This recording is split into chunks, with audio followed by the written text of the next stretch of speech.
Good morning, सुप्रभात दोस्तों। कैसे हैं आप लोग? एक बार फिर से आपका स्वागत है हमारे जय नारायण व्यास विश्वविद्यालय जोधपुर के लोक प्रशासन विभाग और अंबेडकर अध्ययन केंद्र द्वारा संविधान सभा के विभिन्न सत्रों पे जो हूबहू चर्चा की जा रही है उसमें आपका हार्दिक स्वागत, हार्दिक अभिनंदन। दोस्तों आज है 25 नवंबर और 25 नवंबर की ये जो डेट है, आज की जो डेट है वो राजस्थान वासियों के लिए बहुत महत्वपूर्ण है। ये हम और आप सब जानते हैं। लेकिन 25 नवंबर 1948 को संविधान सभा में क्या हुआ, इस विषय पर हम लोग बातचीत करेंगे। अब तक हम लोगों ने संविधान सभा के कई सारे सत्रों पर हूबहू चर्चा कर रखी है। 6 सत्रों पर हमने हूबहू चर्चा की है। 7वां सत्र काफी बड़ा है, आप जानते हैं। 4 नवंबर 1948 से लगाकर 8 जनवरी 1949 के बीच में ये सत्र हुआ और इन सत्रों में जो कुछ भी प्रस्ताव रखे गए संविधान सभा के, जिन जिन सदस्यों ने जो बातें कही है उस पर हम लोग चर्चा कर रहे हैं। तो यूट्यूब और जूम दोनों के जो साथी है मेरे, उन सब साथियों का हार्दिक स्वागत है, हार्दिक अभिनंदन है। और आज हम क्या करने वाले हैं? आज आपको भारतीय संविधान का जो अनुच्छेद 51 जो दिखाई देता है, उस अनुच्छेद 51 पर हम चर्चा करेंगे। अनुच्छेद 51 में जो बातें दे रखी है उनमें कौन सी बात ऐसी थी जो इनिशियल स्टेज में शामिल नहीं थी और बाद में शामिल हो गई। वैसे मैं आपको एक बात और बताना चाहता हूं, आज हमसे जुड़ेंगे, थोड़ी समय में शायद जुड़ जाएंगे, राजस्थान विश्वविद्यालय में राजनीति विज्ञान विभाग की सहायक आचार्य है और अंबेडकर अध्ययन केंद्र जो कि जयपुर में है, राजस्थान विश्वविद्यालय का अंबेडकर अध्ययन केंद्र, उनकी निदेशक है डॉक्टर सुमन मौर्य मैम भी हमसे जुड़ेंगे। 5 मिनट के लिए जुड़ेंगे आपको आशीर्वाद देने के लिए। और हमारे ये जो प्रयास है, इन प्रयासों को और अधिक प्रोत्साहित करने के लिए डॉक्टर सुमन मौर्य मैम भी थोड़े समय में हमसे जुड़ने वाले हैं। हमारा जय नारायण व्यास विश्वविद्यालय जोधपुर का जो अंबेडकर अध्ययन केंद्र है उसका दायित्व, उसके निदेशक का दायित्व मेरे पास है और सुमन मौर्य मैम का जो दायित्व है अंबेडकर अध्ययन केंद्र का, वो सुमन मौर्य मैम के पास है। राजस्थान विश्वविद्यालय में जो अंबेडकर अध्ययन केंद्र है उसकी मैं बात कर रहा हूँ। तो दोस्तों एक बार फिर से स्वागत। और जब तक मैम जुड़ते हैं तब तक हम आगे की प्रक्रिया को बढ़ाते हैं और जैसे ही जुड़ेंगे हम लोग उनसे बातचीत करेंगे, उनके विचारों को जानेंगे। आज अभी हम लोग 25 नवंबर 1948 और उस दिन देखिए वहां संविधान सभा में क्या है। संविधान सभा में जो आप देखेंगे उस दिन बृहस्पतिवार है। भारतीय विधान परिषद के वाद विवाद की सरकारी रिपोर्ट आप देख सकते हैं। संविधान का जो मसौदा है उस पर जो चर्चा है वो आगे बढ़ने वाली है। तो आगे चर्चा हम बढ़ाते हैं। प्रातः 10 बजे कॉन्स्टिट्यूशन हॉल नई दिल्ली में बैठक हो रही है। उपाध्यक्ष महोदय ही संविधान सभा के अध्यक्ष के रूप में काम कर रहे हैं, एच सी मुखर्जी साहब। और ये संविधान का मसौदा जारी आर्टिकल 39A पर चर्चा कल भी थी, आज उस चर्चा को हम लोग आगे बढ़ाते हैं। एच सी मुखर्जी साहब उपाध्यक्ष महोदय जो है वो नाम पुकारते हैं, कुछ बात कहते हैं। एक संशोधन की सूचना डॉक्टर अंबेडकर से मिली है, डॉक्टर अंबेडकर अपना संशोधन उपस्थित करें। दोस्तों मैंने कई बार इस मंच के माध्यम से आप लोगों को यह बताया, क्या बताया? मैंने ये बताया कि मसौदा जो भारत के संविधान का है वो सर BN राव ने तैयार किया। उस मसौदे पर, उस ड्राफ्ट पर, उस प्रारूप पर विचार करने का काम डॉक्टर BR अंबेडकर साहब की अध्यक्षता वाली प्रारूप समिति ने किया। वो जो मसौदा संविधान जो बना वो 4 नवंबर 1948 को डॉक्टर BR अंबेडकर साहब द्वारा संविधान सभा के 7वें सत्र के पहले दिन रखा गया। उस मसौदे संविधान में जो अनुच्छेद है उस अनुच्छेदों को एक एक रखा जा रहा है। उन अनुच्छेदों पर संविधान सभा के विभिन्न सदस्यों के संशोधन लिए जा रहे हैं। वो संशोधन क्यों लिए जा रहे हैं उसके पीछे तर्क दिए जा रहे हैं। डॉक्टर अंबेडकर साहब और संविधान सभा उस बारे में क्या सोचती है, ये विचार भी जानने को हमको मिल रहे हैं। उन संशोधनों को संविधान सभा स्वीकार करती है या नहीं करती है, ये भी हम लोग देखते हैं। साथ ही साथ एक महत्वपूर्ण बात यह भी है कि डॉक्टर BR अंबेडकर साहब खुद उस मसौदे संविधान में कई बार संशोधन करते हुए दिखलाई देते हैं। डॉक्टर BR अंबेडकर साहब सारे संशोधन रखने के बाद, सभी सदस्यों के वक्तव्य होने के बाद उस संशोधन के बारे में क्या सोचते हैं वो विचार भी रखे जाते हैं। वो उसे स्वीकार करते हैं, नहीं करते हैं, ये भी आप देखते हैं। तो आप देख लीजिए, आज डॉक्टर BR अंबेडकर साहब कुछ संशोधन लेकर आ रहे हैं, बंबई से हैं। उपाध्यक्ष महोदय मैं प्रस्ताव करता हूं कि क्या प्रस्ताव करता हूं? आपने देखा दोस्तों, कल हम लोगों ने चर्चा की थी एक अनुच्छेद के बारे में जो आज भारतीय संविधान का अनुच्छेद 50 है। उसमें साफ साफ लिखा हुआ है कि राज्य कार्यपालिका और न्यायपालिका को अलग अलग करेगा। तो अलग करने के संदर्भ में जो शब्द है वो है सेपरेशन।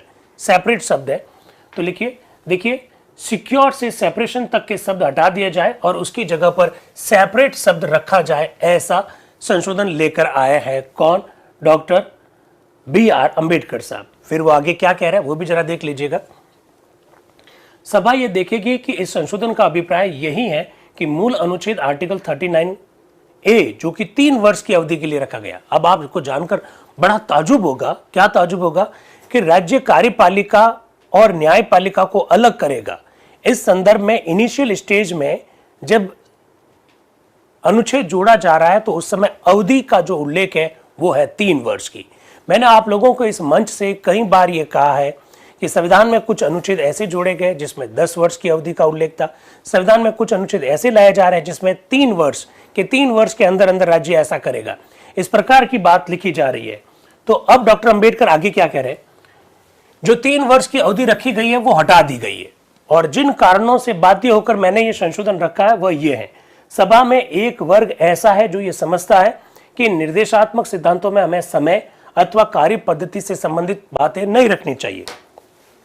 जैसे फॉर एग्जाम्पल भारतीय संविधान का अनुच्छेद 50 जो है, अभी का जो अनुच्छेद है, अगर उसमें यह लिखा हुआ हो कि राज्य 3 वर्षों के बाद कार्यपालिका और न्यायपालिका को अलग अलग करेगा, अगर यह लिख दिया होता तो 26 जनवरी 1950 को भारत का संविधान लागू हुआ। 3 वर्ष तक कोई भी राज्य इसके लिए प्रयास ही नहीं करता। तो डॉक्टर BR अंबेडकर साहब ने कहा कि संविधान सभा के कुछ सदस्य ऐसे हैं जो कह रहे हैं कि इस प्रकार की अवधि मत लिखिए कि कितने वर्षों में, 10 वर्षों में, 15 वर्षों में, 20 वर्षों में, कितनी अवधि में राज्य कार्यपालिका और न्यायपालिका को अलग अलग करेगा, इस प्रकार का टाइम पीरियड मत लिखिए। आगे कह रहे हैं इन निर्देशात्मक सिद्धांतों में केवल सिद्धांतों की बात ही होनी चाहिए, विस्तार की वह बातें जो कि उनके क्रियान्वयन के संदर्भ में उनको यहां पर रखना चाहिए। एक कारण तो यह है जिससे मैं देखता हूं कि मूल अनुच्छेद 39A से 3 वर्ष की अवधि हटा दी जानी चाहिए। बाध्य होकर इस संशोधन को उपस्थित करने का दूसरा कारण क्या है? दूसरा कारण वो बताते हैं 3 वर्ष को लेकर यहां कई सदस्यों में मतभेद हो गया।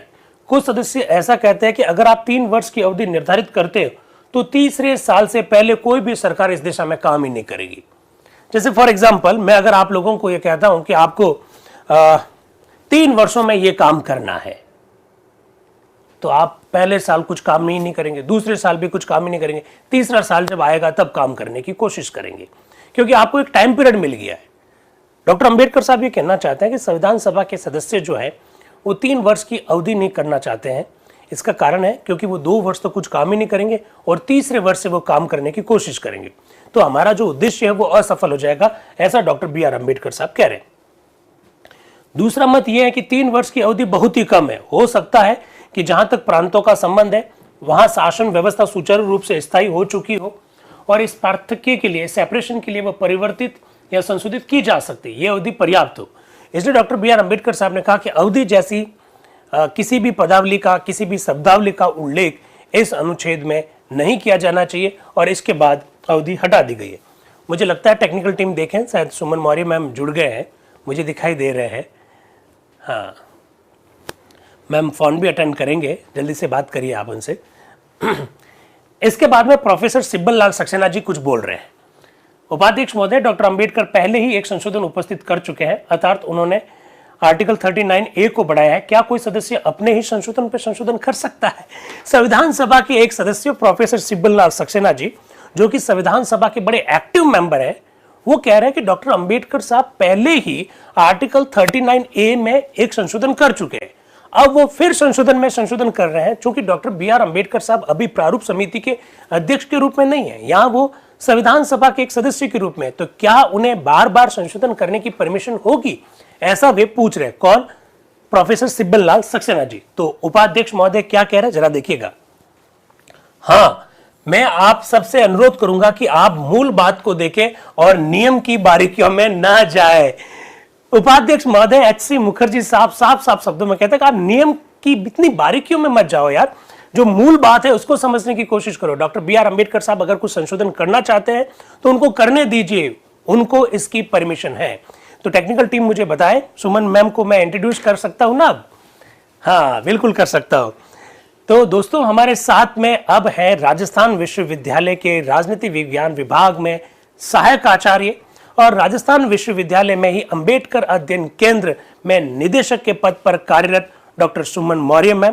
डॉक्टर सुमन मौर्य मैम भारत की राजनीति के संदर्भ में कई सारे मुद्दों पर आपको सोशल मीडिया पर या अलग अलग मंचों पर अपने उद्बोधन देते हुए दिखाई दे सकते हैं। सुमन मौर्य मैम राजनीति विज्ञान विभाग की तो खैर प्रकांड विदुषी है ही है, साथ ही साथ सबसे अच्छी बात है कि अपने सामाजिक सरोकारों के माध्यम से भी राजस्थान विश्वविद्यालय और उसके दायरे से बाहर राजस्थान भर में जानी जाती है। बहुत छोटी उम्र में बहुत अच्छी प्रगति की है। मैं मैम आपका यहाँ हार्दिक स्वागत करता हूँ, हार्दिक अभिनंदन करता हूँ। हमारे जूम के कुछ साथी और यूट्यूब के साथी जुड़े हुए हैं, आपको सुनना चाहेंगे हमारे संविधान सभा के विभिन्न सत्रों पर ये जो पहल की जा रही है हुबहू चर्चा की। हम चाह रहे हैं कि आज आप हमें प्रोत्साहित करें, हमारे जो अभ्यर्थी विद्यार्थी उनको प्रोत्साहित करें। तो मैम आपका हार्दिक स्वागत, हार्दिक अभिनंदन। Thank you so much sir, thank you sir.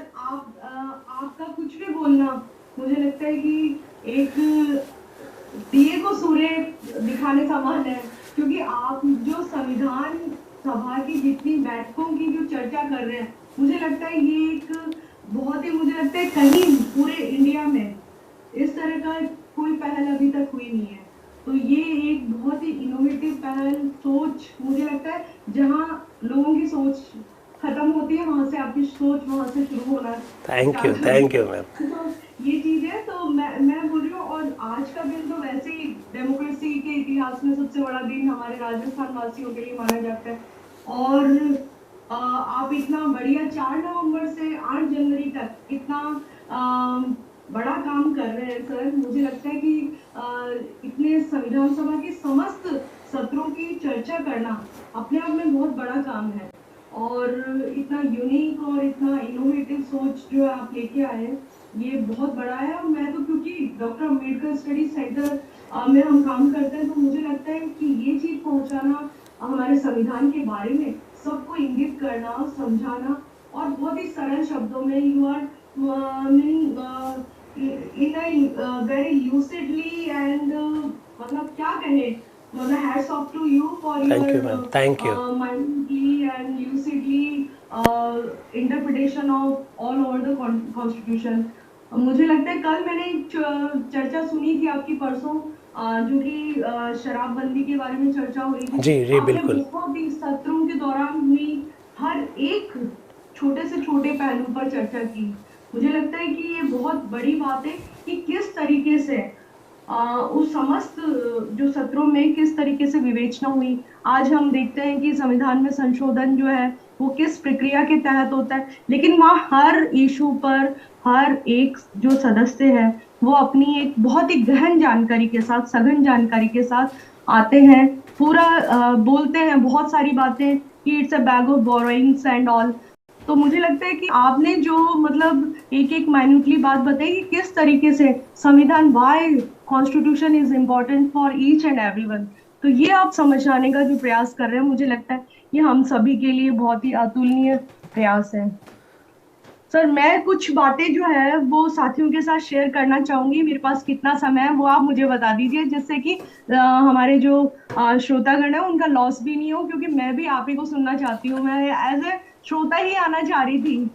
Actually में हम तो लोग 7:30 से 9 बजे तक ये चर्चा करते हैं, और आज तो जी जैसा कि आपने खुद ने कहा कि बहुत बड़ा दिन है, तो मेरे ऊपर जी, बहुत जबरदस्त प्रेशर है कि इसको मैं जल्दी से जल्दी खत्म करूं। फिर भी मैं वाइंडअप चाहूंगा कि करने का, 5 ठीक मिनट है। तो आप अपना उद्बोधन दे दें। Okay sir. तो मैं सर यही बात बताना चाहूंगी कि जिस तरीके से पूरी जो संविधान सभा के ड्यूरेशन में जो बातचीत हुई, तो वो सारी बातें हैं आपने जैसे बताया कि कितने, जैसे 315 जो है अनुच्छेद वो मसौदा संविधान में थे। और इस तरीके से जितनी भी जो, क्योंकि कॉन्स्टिट्यूशन अपने आप में एक बहुत ही हमारा जो है सबके लिए एक नजीर बना है। आज भी सब इसको एक उदाहरणीय तौर पर देखते हैं। तो हम यही मानना चाहते हैं, क्योंकि public administration department and JNU department both are doing a best efforts in this side. तो मुझे लगता है कि जब हम याद करें सर, 15 सितंबर 2007 में जब इंटरनेशनल डेमोक्रेसी जो डे घोषित हुआ है, 15 सितंबर 2007 का, तो उसकी जो थीम है, 2023 की जो थीम है, वो है एम्पावरिंग द नेक्स्ट जनरेशन। तो हम इस चीज को इस रूप में देख सकते हैं कि जो संविधान सभा की डिबेट्स पर बात करना, तो हम एक ज्ञान अर्जन, और आज क्योंकि हम मताधिकार अर्जन मतलब एक हम अपना काम करने जा रहे हैं, एक आहुति बहुत बड़ी जो महायज्ञ की आहुति देने जा रहे हैं। और मैं सभी साथियों को जो हमारे इस मंच से जुड़े हैं, उन सबको आह्वान भी करूंगी कि अपना वोट का, मताधिकार का प्रयोग जरूर करें। क्योंकि आप जो कर रहे हैं वो लर्निंग का फेज बता रहे हैं, और आज जो है पोलिंग का फेज भी होने जा रहा है कि हम वोटिंग कर रहे हैं। तो मैं उस बात को इस रूप में कनेक्ट करना चाह रही हूँ कि जैसे ये बात है कि जो एम्पावरिंग द नेक्स्ट जनरेशन इसकी थीम थी। तो आपका जो प्रयास है, आपके सेंटर का प्रयास, आपके जो डिपार्टमेंट का प्रयास है, वो यही साबित करता है कि अगली पीढ़ी को कैसे हम सशक्त बना सकते हैं। वोटिंग राइट सब जानते हैं कि हमारे वोटिंग राइट्स हैं, सबके इक्वल है।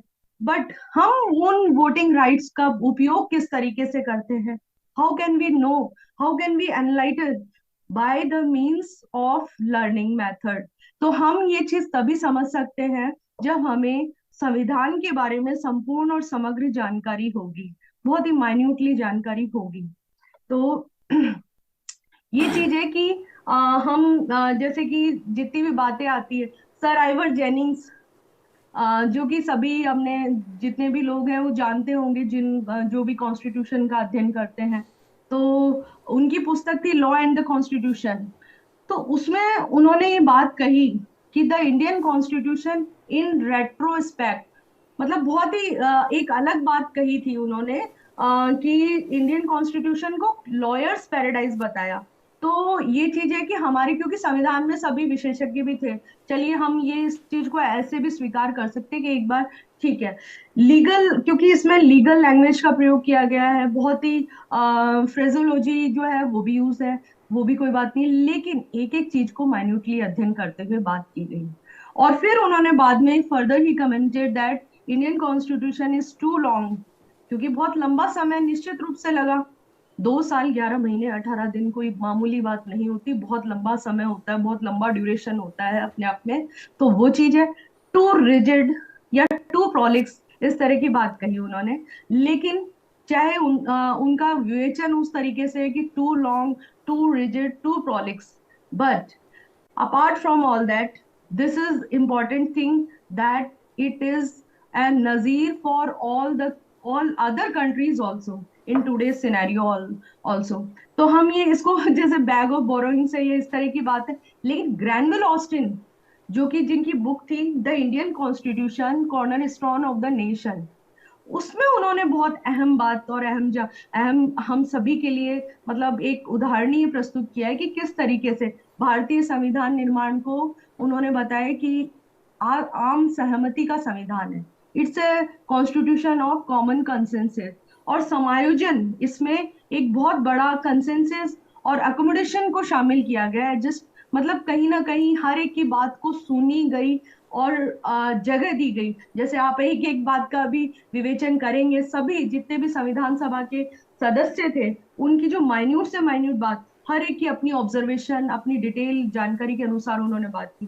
तो जब भी हम संविधान की चर्चाओं को सुनते हैं, तो ऐसा लगता है कि जैसे अभी आप जब बताएंगे तो ऐसा लगेगा कि हमारे सामने जो संविधान सभा का सचित्रण हो रहा है, कि बिल्कुल वो सजीव नजर आएगा, जीवंतता नजर आएगी कि हाँ, हम आज 2023 में होकर हम 1949 के एरा में ही पहुंच जाएंगे। आज मुझे वास्तव में लगेगा, जब भी सुनते हैं आपको, तब ऐसा ही लगेगा कि हाँ, ये तभी का विवेचन हो रहा है। तो ये चीज है, तो ये मतलब एक जो जितनी भी गतिशीलता है और जितने भी व्याख्यान है, वो मतलब एक दस्तावेज की जितनी भी हमारे जो संविधान के अंतर्गत व्याख्याओं की जो नमनीयता है, उसकी प्रस्तुति की गई है। और बदलती जितनी भी अभी चेंजिंग सिनेरियो है, जैसे आपने शायद परसों या कल की बात है कि स्वदेशी की बात कही थी, तो उसमें भी किस तरीके से चर्चाएं हुई थी स्वदेशी के बारे में।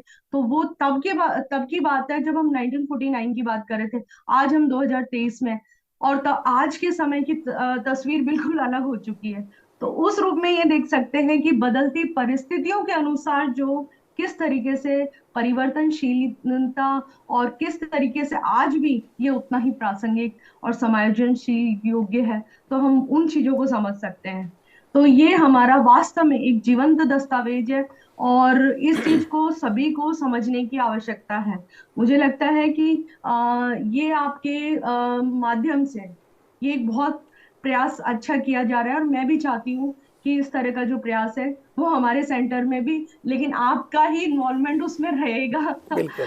तो ये चीज बहुत आज के समय की आवश्यकता, नितांत आवश्यकता भी है कि सब लोग इसको समझे, संविधान के बारे में जाने, और जानकर और केवल उन चीजों को, क्योंकि हम परख तो लेते हैं, चीजों को पढ़ भी लेते हैं सब, लेकिन उसको हम अपने जीवन में उतारने का उस तरह से प्रयास नहीं कर पाते।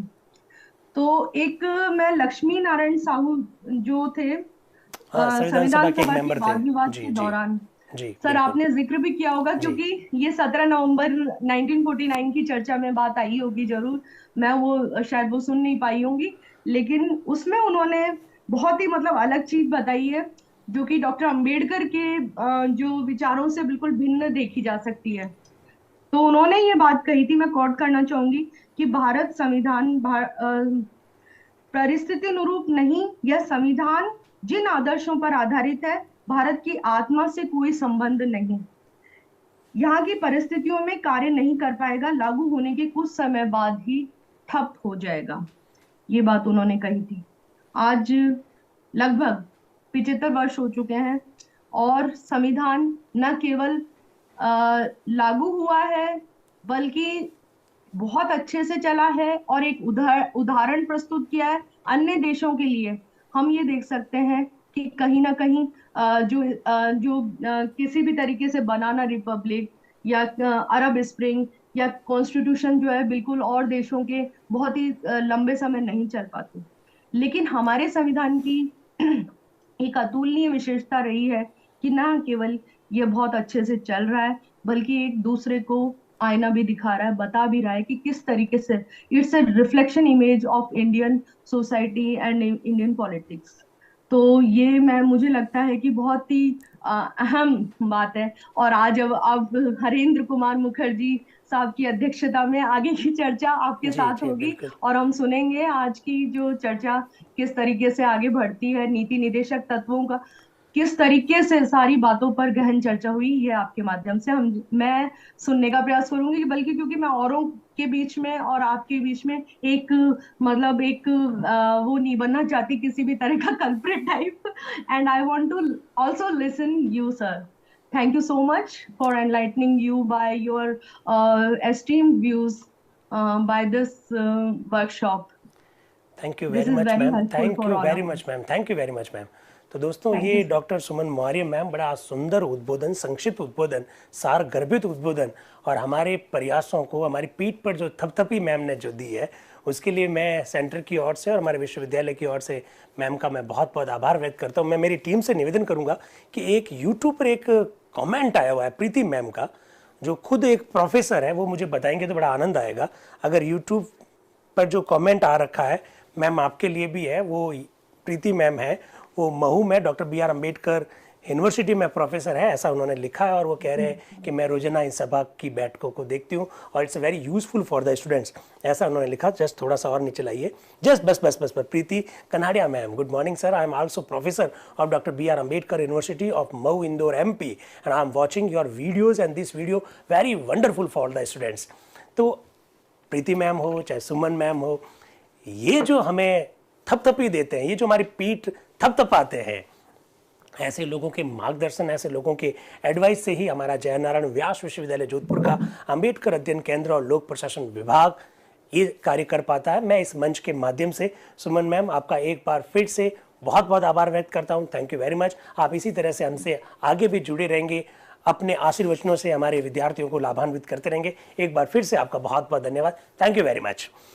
Thank you sir. तो दोस्तों, हम लोग बात कर रहे थे, संविधान सभा के उपाध्यक्ष महोदय ने डॉक्टर बी आर अम्बेडकर साहब को अलाउ कर दिया संशोधन पर संशोधन रखने के लिए।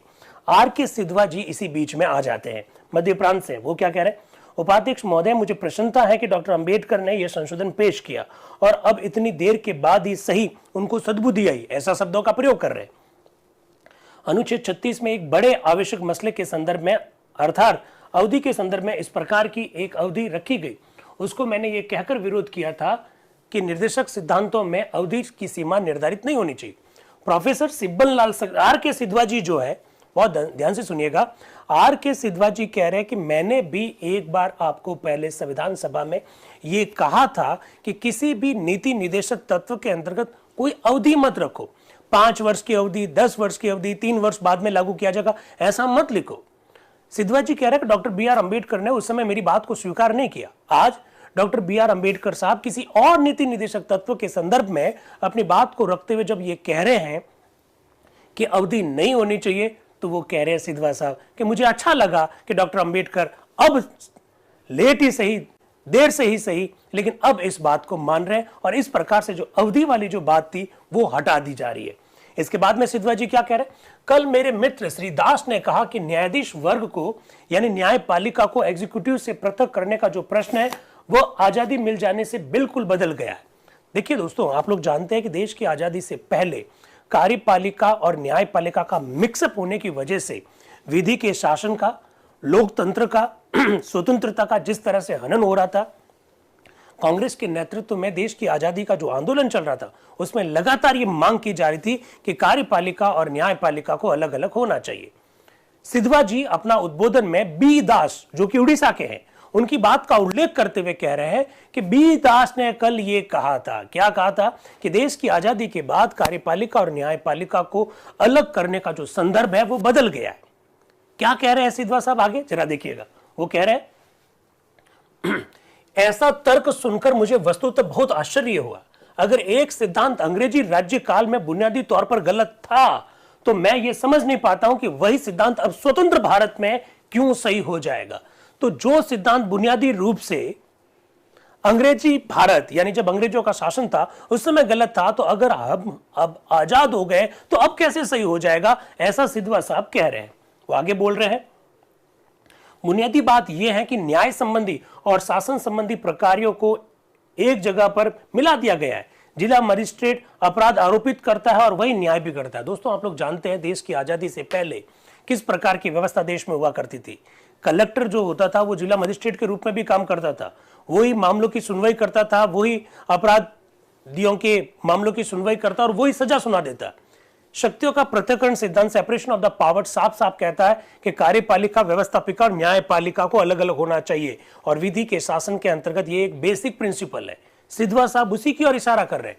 दोनों को मिक्सअप करने की वजह से स्वतंत्रता का हनन होता है, विधि के शासन का हनन होता है। ऐसी ही बहु बात कह रहे हैं। वो क्या कह रहे हैं, जिला मजिस्ट्रेट अपराध आरोपित करते और वही न्याय भी करता। मैं पूछता हूं, इन हालातों में जबकि एक ही व्यक्ति अपराध आरोपित करता है और वही व्यक्ति न्यायाधीश की सीट पर बैठता है, तो क्या निष्पक्ष न्याय की आप अपेक्षा कर सकते हैं? ऐसा सिद्धवा जी कह रहे हैं।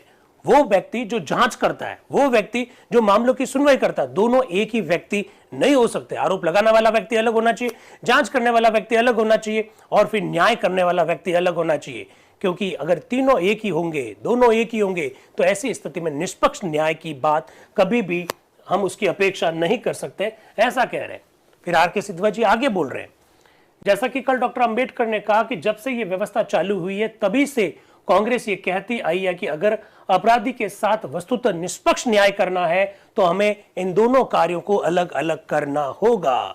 अगर किसी ने अपराध किया भी है तो ऐसी स्थिति में सजा देने वाला, सजा सुनाने वाला, जांच करने वाले दोनों अलग अलग होने चाहिए। मुख्य मांग यहां पर यह की जा रही है। कल इस संदर्भ में जो तर्क पेश किए गए वह ये थे कि स्वतंत्र भारत के बाद अवस्था बदल गई है, अब यह आवश्यक नहीं रह गया। यह किसने कह दिया? देश की आजादी से पहले अगर यह आवश्यक था तो आज भी यह आवश्यक है, ऐसा आर के सिद्धवा जी कह रहे हैं। सत्ता में आने वाले लोग जरूर बदले हैं, लेकिन सत्ता हमेशा क्रूर होती है, वो अन्याय कर सकती है। सिद्धवा जी का कहने का कुल मिलाकर मतलब यही है, आप ऐसा देख सकते हैं। इसके बाद में वो कह रहे हैं कि इन शब्दों के साथ जो संशोधन रखा गया उसको स्वीकार करने की मैं सिफारिश करता हूं।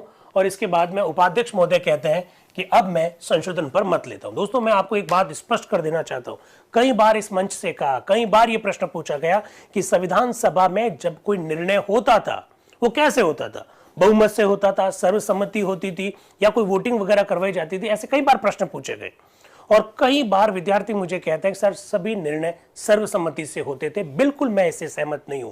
कई बार वोटिंग करवाई गई, कई बार पक्ष में इतने वोट, विपक्ष में इतने वोट हुए, कई बार जो चाहते थे वो नहीं हो पाया, वोटिंग होती थी, सभी मामलों में सर्वसम्मति नहीं होती थी।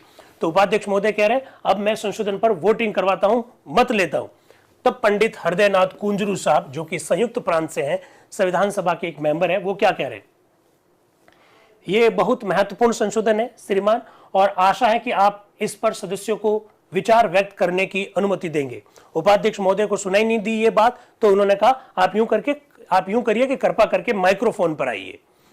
फिर इसके बाद में हृदयनाथ कुंजरू जी आगे बोल रहे हैं, उपाध्यक्ष महोदय, न्याय संबंधी प्रकार्य शासन संबंधी प्रकार्य से पृथक करने का प्रस्ताव कल यहां डॉक्टर अंबेडकर ने रखा और मैं समझता हूं ये बात प्रस्तावित करने से पहले कि 3 वर्ष के अंदर ये दोनों प्रकार्य पृथक हो जाने चाहिए। उन्होंने इस मसले पर गंभीरतापूर्वक विचार किया।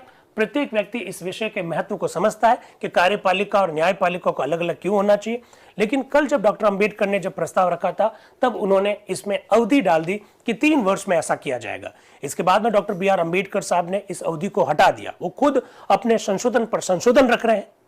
आज मैंने बात की शुरुआत में ही कह दिया था कि संशोधन पर संशोधन रख रहे हैं, और जब ऑब्जेक्शन किया गया तो उपाध्यक्ष महोदय ने कहा उद्देश्य साफ सुथरा है तो नियमों में शिथिलता दी जा सकती, तो वे अपने संशोधन पर संशोधन रख रहे हैं।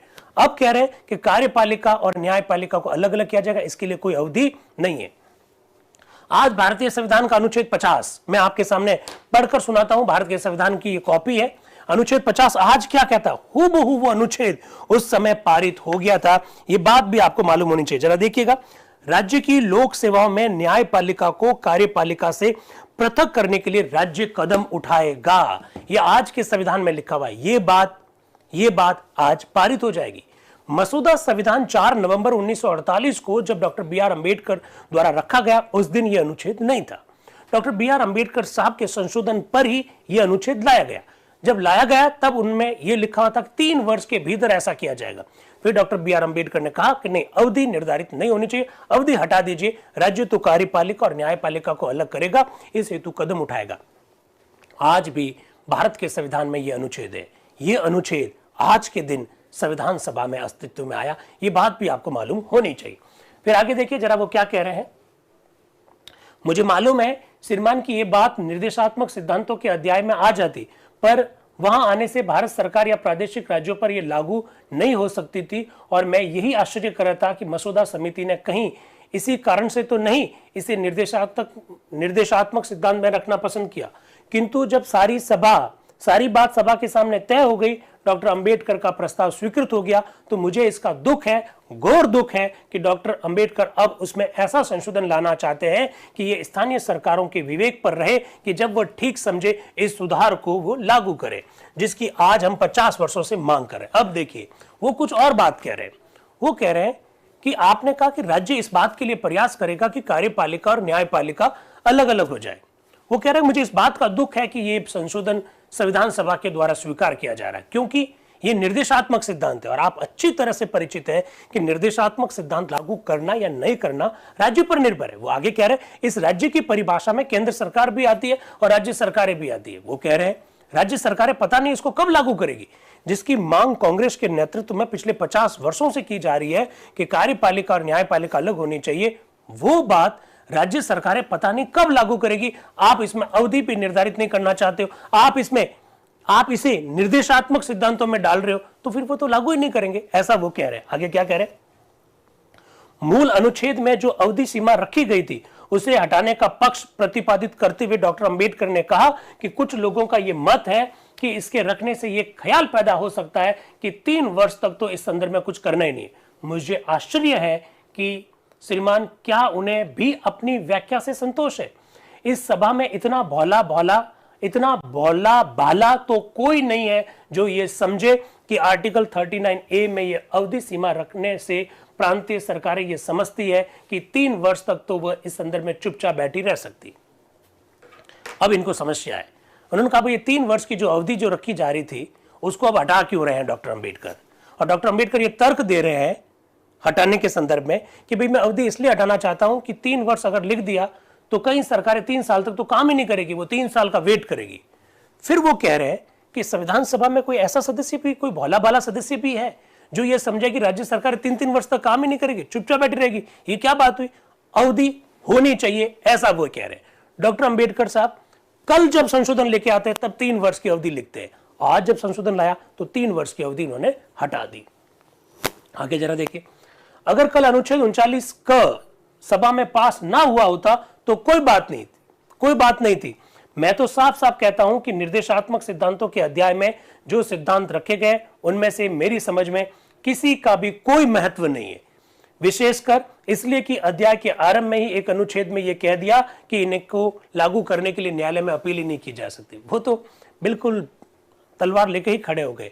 उन्होंने कहा जब आप निर्देशात्मक सिद्धांतों में किसी अनुच्छेद को शामिल कर रहे हो तो उसका वैसे भी कोई मतलब नहीं है, क्योंकि आपने शुरुआत के एक अनुच्छेद में यह कह दिया था कि निर्देशात्मक सिद्धांतों को यानी डीपीएसपी को किसी भी कोर्ट में चैलेंज नहीं किया जा सकता, अपील नहीं की जा सकती, कोर्ट उसके संदर्भ में वाद जारी नहीं कर सकता, याचिका जारी नहीं कर सकता। तो आप कहीं डालो, चाहे 3 साल लिखो, 10 साल लिखो, 15 साल लिखो, जब वो डीपीएसपी में है तो उसका कोई मतलब नहीं है, ऐसा वो अपनी बात को रखते हुए कह रहे हैं। इसके बाद में देश के प्रधानमंत्री, उस समय के प्रधानमंत्री माननीय पंडित जवाहरलाल नेहरू जी का उद्बोधन होता है। नेहरू जी का उद्बोधन जब भी हुआ बड़ा निर्णायक उद्बोधन रहा।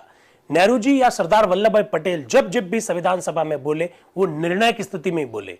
वो इस तरह से बोले कि संविधान सभा के मेंबर्स चाहे कुछ भी सोच रहे थे, लेकिन उनके उद्बोधन के बाद में वही सोच रखी संविधान सभा के सदस्यों ने जो उन्होंने अपने उद्बोधन में कही। नेहरू जी चूंकि देश के प्रधानमंत्री थे, उस समय देशी रियासतों का एकीकरण की समस्या थी, उसके अलावा भारत पाकिस्तान के बीच में युद्ध भी हुआ, आप लोग अच्छी तरह से जानते हैं। उसके अलावा भी अंतर्राष्ट्रीय स्तर पर कई सारी समस्याओं में नेहरू जी इन्वॉल्व थे। नेहरू जी को संविधान सभा में की बैठकों में भाग लेने का कम अवसर मिलता था। आज नेहरू जी इन सारी बातों को कहेंगे, जरा देखिए। उपाध्यक्ष महोदय, अभी अभी बोलने वाले माननीय सदस्य ने इस संदर्भ में भारत सरकार की चर्चा की। उन्होंने कुछ भारत सरकार के बारे में बोला, तो चूंकि नेहरू जी खुद भारत सरकार का नेतृत्व कर रहे थे तो वो उसका जवाब देते हुए दिखाई देंगे। हालांकि दोस्तों आपको याद रखना चाहिए कि संविधान सभा में कोई सरकार नहीं थी। आपको यह भी याद रखना चाहिए संविधान सभा में कोई राजनीतिक दल नहीं था। और ऐसा मैं नहीं कह रहा हूं, एच.सी. मुखर्जी साहब ने खुद ने यह कहा कि सरकार से संविधान सभा में किसी भी प्रकार का कोई प्रश्न नहीं पूछा जाएगा, क्योंकि यहां कोई सरकार नहीं, यहां हम सब बराबर हैं। हम संविधान के निर्माण का कार्य कर रहे हैं, न कि प्रश्न पूछने का काम सरकार से कर रहे हैं। सरकार से प्रश्न पूछने का काम कौन करेगा? जब संविधान सभा संसद के रूप में काम करेगी तब संसद के सदस्य के रूप में आप सरकार से प्रश्न पूछिएगा। ये संविधान सभा है, ये संसद नहीं है। यहां ना कोई सरकार है, ना कोई राजनीतिक दल है। जरा देखिएगा क्या कह रहे हैं।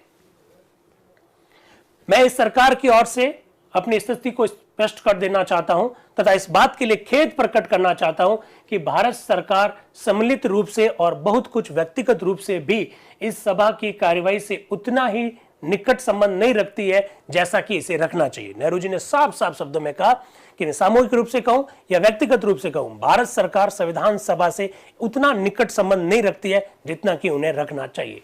आगे वो क्या कह रहे हैं, ये नहीं मान लेना चाहिए कि यहां जो भी बात रखी जाती है वो भारत सरकार की ओर से रखी जाती है। बिल्कुल सही कहा। यद्यपि भारत सरकार की स्वभावतः इसमें गहरी दिलचस्पी है और वह इस सभा के सामने अपने विचार जब भी संभव है रखना चाहेगी।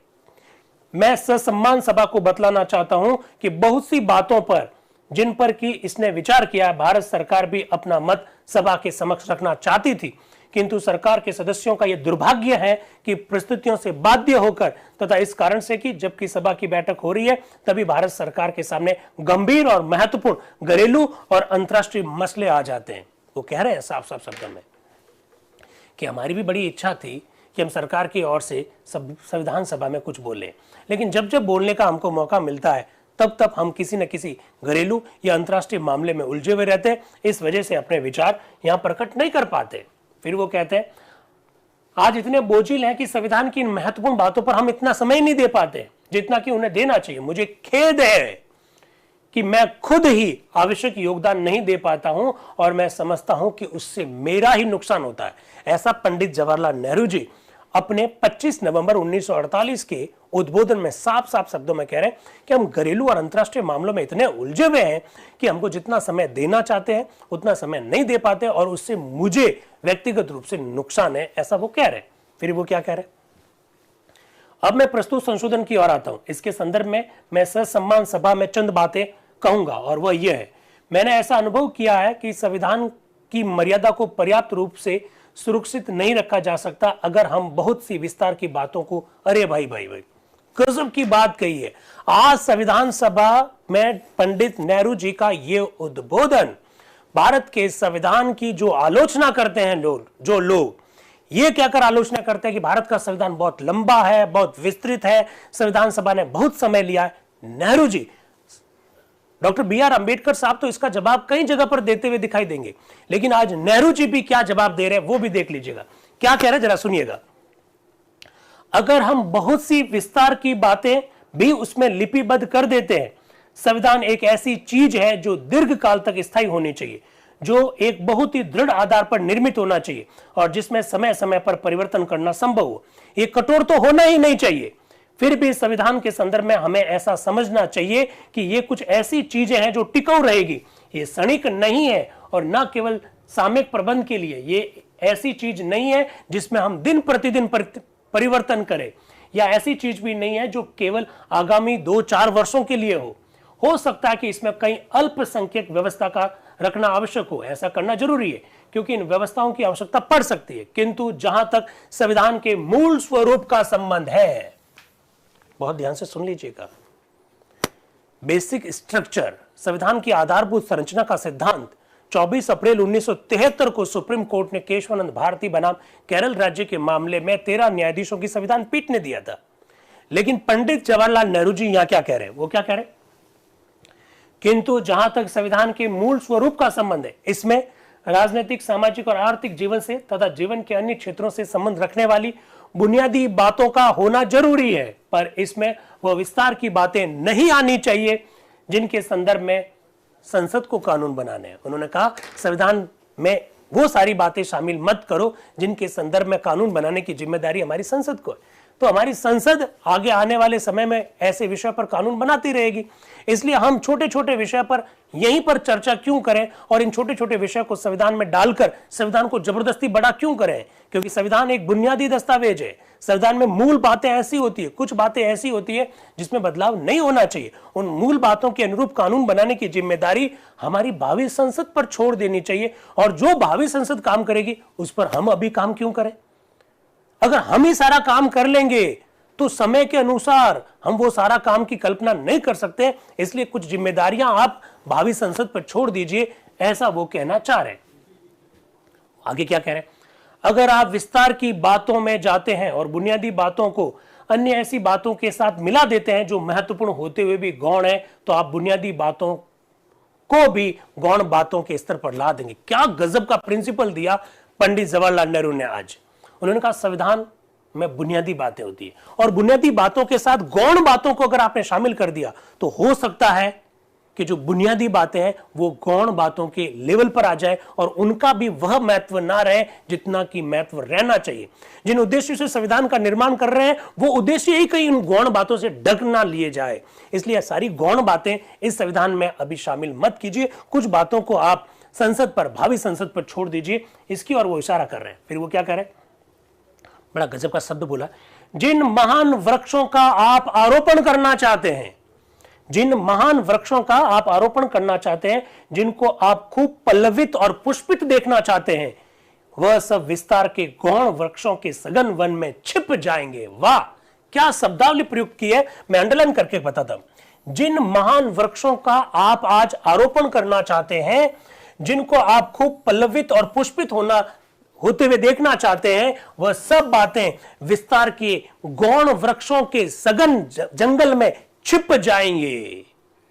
अगर आप एक पेड़ भी लगा रहे हैं आम का और चारों ओर अगर बबूल के खूब सारे पेड़ लग गए तो बबूल का ये जो जंगल बनेगा उसमें हमारा आम का पेड़ जो है छुप जाएगा। क्या बात कही है पंडित जवाहरलाल नेहरू ने। तो जो लोग भारत के संविधान की इस वजह से आलोचना करते हैं कि इसमें ये नहीं लिखा वो नहीं लिखा, उन लोगों को ये मालूम होना चाहिए कुछ तो भावी संसद पर भी छोड़ दीजिए, वो भी तो कुछ लिखेगी।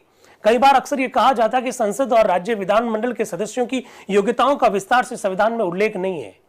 तो जब विस्तार से सारा उल्लेख वो ही कर देते तो फिर संसद और राज्य विधानमंडल खुद क्या करेंगे? कुछ बातें तो संसद पे छोड़ी जानी चाहिए।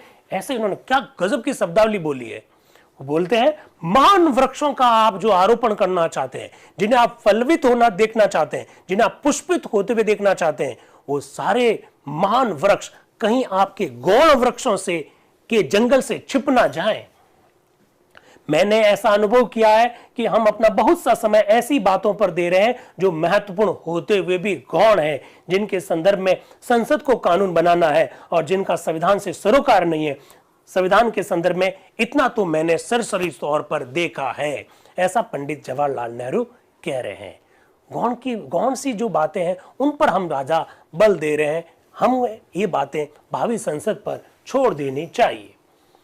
अब मैं प्रस्तुत विषय की ओर आता हूं। जैसा नेहरू जी कह रहे हैं, माननीय वक्ता पंडित हृदयनाथ कुंजरू, जिन्होंने अपने भाषण में डॉक्टर अंबेडकर के संशोधन का विरोध किया है, मुझे ऐसा मालूम होता है उनकी अनुमति से ही मैं ससम्मान कहूंगा कि वह बिल्कुल बहक गए हैं।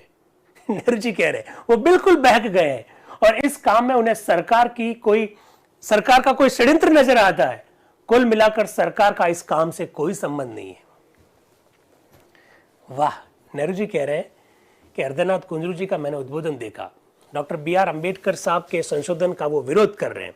Doctor B R. अंबेडकर साहब कह रहे हैं कि कार्यपालिका और न्यायपालिका को अलग अलग किया जाएगा, इसके लिए कोई अवधि नहीं होनी चाहिए। उसका हृदयनाथ कुंजरू जी विरोध कर रहे हैं और उनको सरकार का कोई षड्यंत्र नजर आता है। तो नेहरू जी कह रहे हैं भाई, हमारा सरकार का इस मामले से कोई संबंध नहीं है, हम किसी भी प्रकार का कोई षड्यंत्र नहीं कर रहे हैं। फिर वो आगे क्या कह रहे हैं, पर यह सच है कि सरकार के कई सदस्यों की इसके संदर्भ में प्रबल भावना है और वे चाहते हैं कि सभा उस दृष्टिकोण पर जिससे कि डॉक्टर अंबेडकर ने उनके सामने आज रखा है गंभीरता पूर्वक विचार करें। मैं साफ साफ कह दूं कि जहां तक सरकार का संबंध है वह पूर्णतः इसके पक्ष में है कि कार्यपालिका और न्यायपालिका अलग अलग होनी चाहिए। आपको क्या लगता है, क्या हम इसमें इन्वॉल्व है? आपको क्या लगता है कि हम इसमें इन्वॉल्व है कि कार्यपालिका और न्यायपालिका अलग अलग नहीं हो? आपको क्या लगता है कि देश की आजादी से पहले तो हम चाहते थे अलग अलग हो और चूंकि अब सत्ता हमारे हाथ में आ गई इसलिए हम चाहते हैं कि अलग अलग नहीं हो? आपको ऐसा लगता है? नेहरू जी ने कहा बिल्कुल सरकार की इसमें किसी भी संदर्भ में भूमिका नहीं है। डॉक्टर अंबेडकर जो कह रहे हैं बिल्कुल सही कह रहे हैं कि अवधि नहीं होनी चाहिए। जैसा ही उन्होंने बोला, देखो कोष्टक में लिखा हुआ है हर्ष ध्वनि, यानी संविधान सभा के कई सारे मेंबर्स ने इस पर खुशी व्यक्त की। आगे वो क्या करें, मैं ये भी बता दूं कि जितना ही जल्दी हो जाए ये अच्छा है। कार्यपालिका और न्यायपालिका का पृथक्करण जितना जल्दी हो जाए ये बहुत अच्छा है। ऐसा जैसे ही कहा तो खूब सारे सदस्यों ने कहा बहुत खूब, खूब, बहुत खूब, बहुत खूब, ऐसा उन्होंने कहा। फिर कहा और मुझे बताया गया कि कई प्रांतीय सरकारों ने इस दिशा में काम भी करना शुरू कर दिया है। अरे भाई क्या कर रहे हो आप? कई राज्य सरकारों ने तो इस विषय पर काम करना शुरू कर दिया है। हम भी काम करेंगे और मैं खुद ये चाहता हूं कि जितना जल्दी कार्यपालिका और न्यायपालिका का पृथक्करण हो जाए ये अच्छा है। जैसा ऐसा वो बोलते हैं तो संविधान सभा के बहुत सारे सदस्य कहते हैं बहुत खूब, बहुत खूब।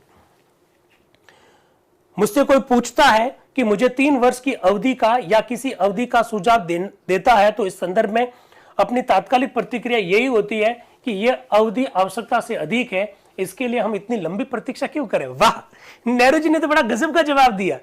वो कह रहे कि कोई मुझसे अगर पूछे कि आप 3 साल की अवधि के पक्ष में है या नहीं है तो मैं बिल्कुल ये कहना चाहता हूं भाई 3 साल भी क्यों, आज ही क्यों नहीं, आज ही कार्यपालिका से न्यायपालिका को अलग क्यों नहीं करते हो? मैं तो चाहता हूं कि जल्दी से जल्दी अलग हो, ऐसा पंडित नेहरू जी कह रहे हैं। फिर देखिए आगे क्या कह रहे हैं, अगर समुचे हिंदुस्तान में नहीं तो उसके एक बहुत बड़े भाग में तो अवश्य ही ये पृथक्करण जल्दी से जल्दी व्यवहार में लाया जाना चाहिए। पर साथ ही साथ यह भी स्पष्ट है कि भारत आज विशेषतः इस परिवर्तन काल में शासन व्यवस्था की दृष्टि से, न्याय व्यवस्था की दृष्टि से, अर्थव्यवस्था की दृष्टि से तथा अन्य कई प्रकार से एक खिचड़ी बनता जा रहा है और इसके सभी प्रदेशों पर जबरदस्ती एक सा नियम लागू करना अहितकारी होगा और कई प्रदेशों को तो इससे बड़ी कठिनाई हो जाएगी। ऐसे नियम से कई प्रदेशों में उन्नति में बाधा पड़ेगी और कईयों में सारी व्यवस्था अस्त व्यस्त हो जाएगी। इसलिए कुछ हद तक ऐसी व्यवस्था लचीली ही होनी चाहिए।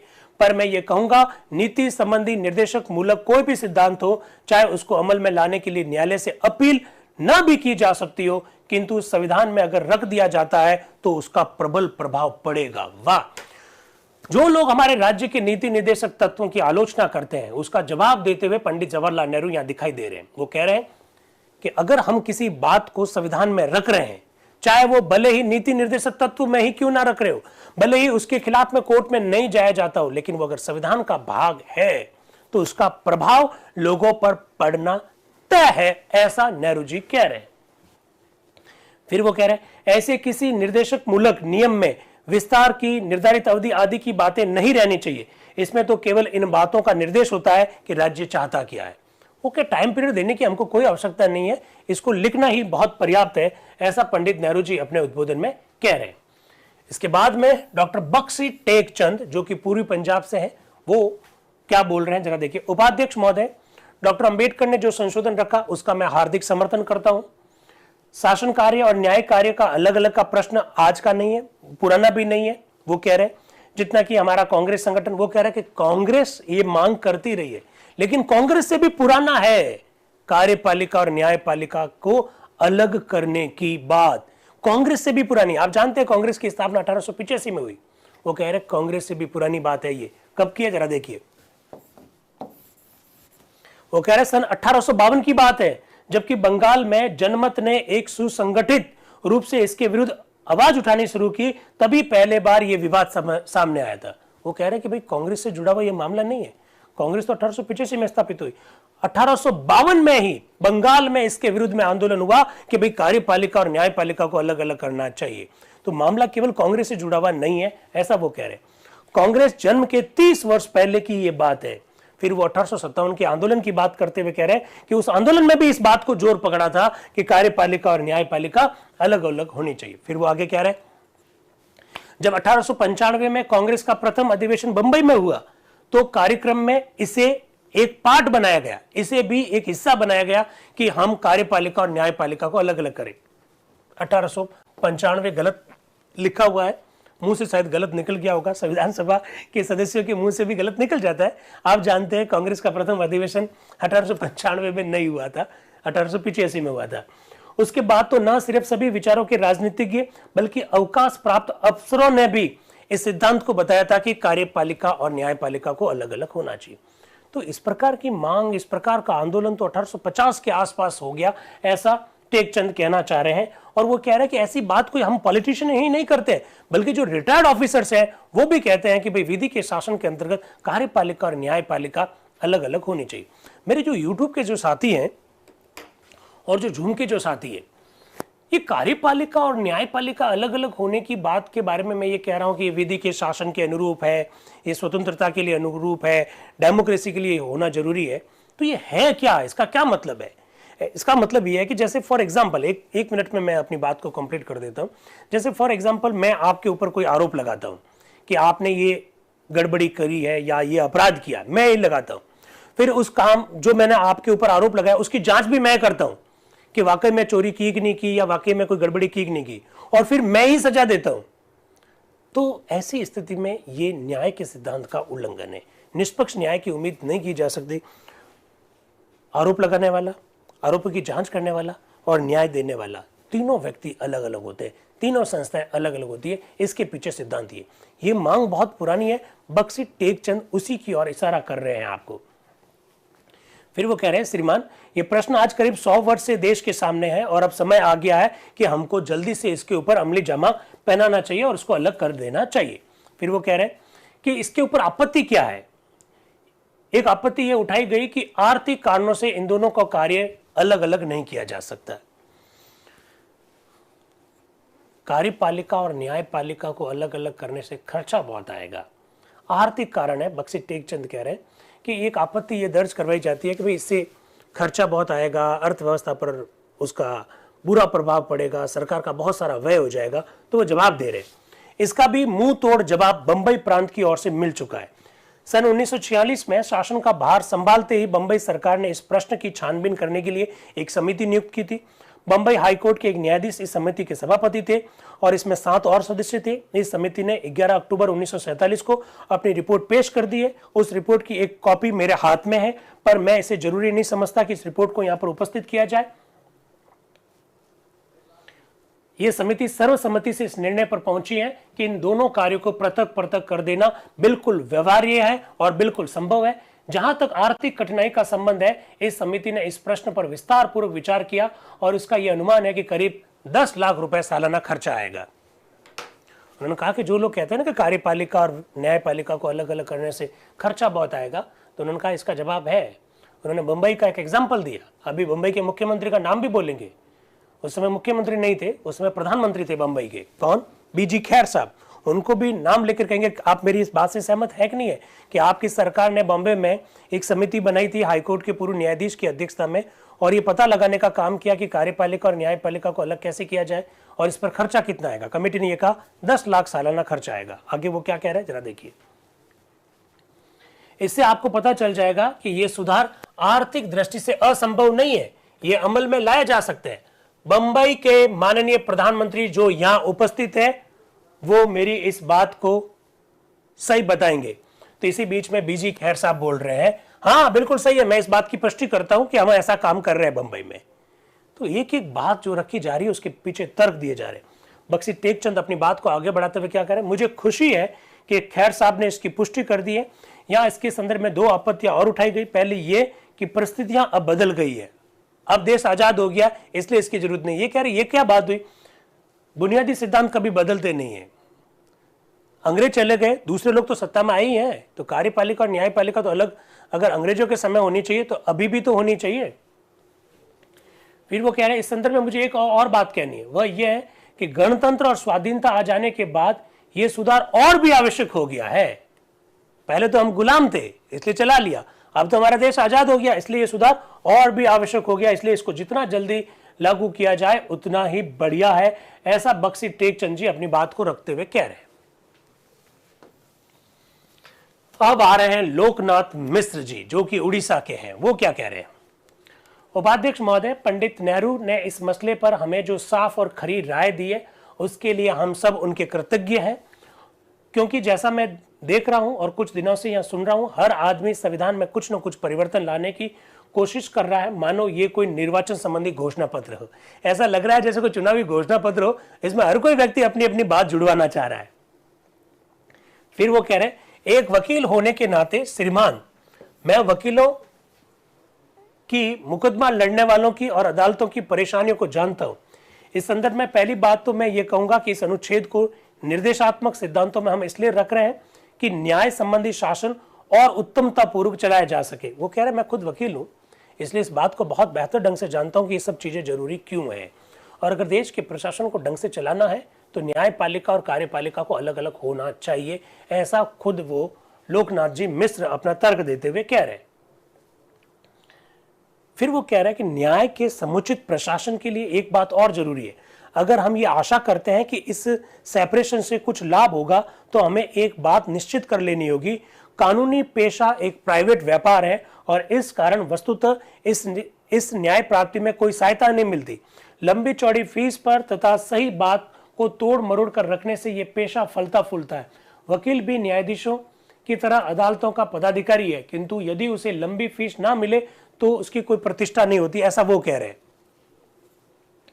अवश्य ही इसके लिए वकील भी बहुत हद तक दोषी है, किंतु आखिर उन्हें अपनी जीविका भी तो कमानी है, इसलिए वो कुल मिलाकर वो बात यही कहना चाह रहे हैं कि भाई हम चाहते हैं कि कार्यपालिका और व्यवस्थापिका अलग अलग हो और जितना जल्दी हो सके उतना जल्दी हो।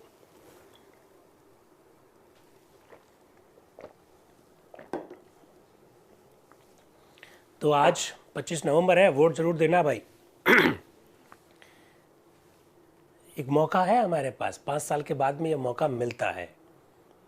हम अपने भविष्य की सरकार का चुनाव करने का हमको अधिकार मिलता है। कई सारे मित्र मुझे यूट्यूब पर मैसेज कर रहे हैं, सर वोट देने जाना है। तो रुक जाओ भाई, रुक जाओ। 9 बजे तक आज आपको रोकना चाहते हैं, ज़्यादा नहीं रोकेंगे। क्या टाइम हुआ? अरे 8:30 बज गई। नहीं, 9:15 तो बजेगी भाई।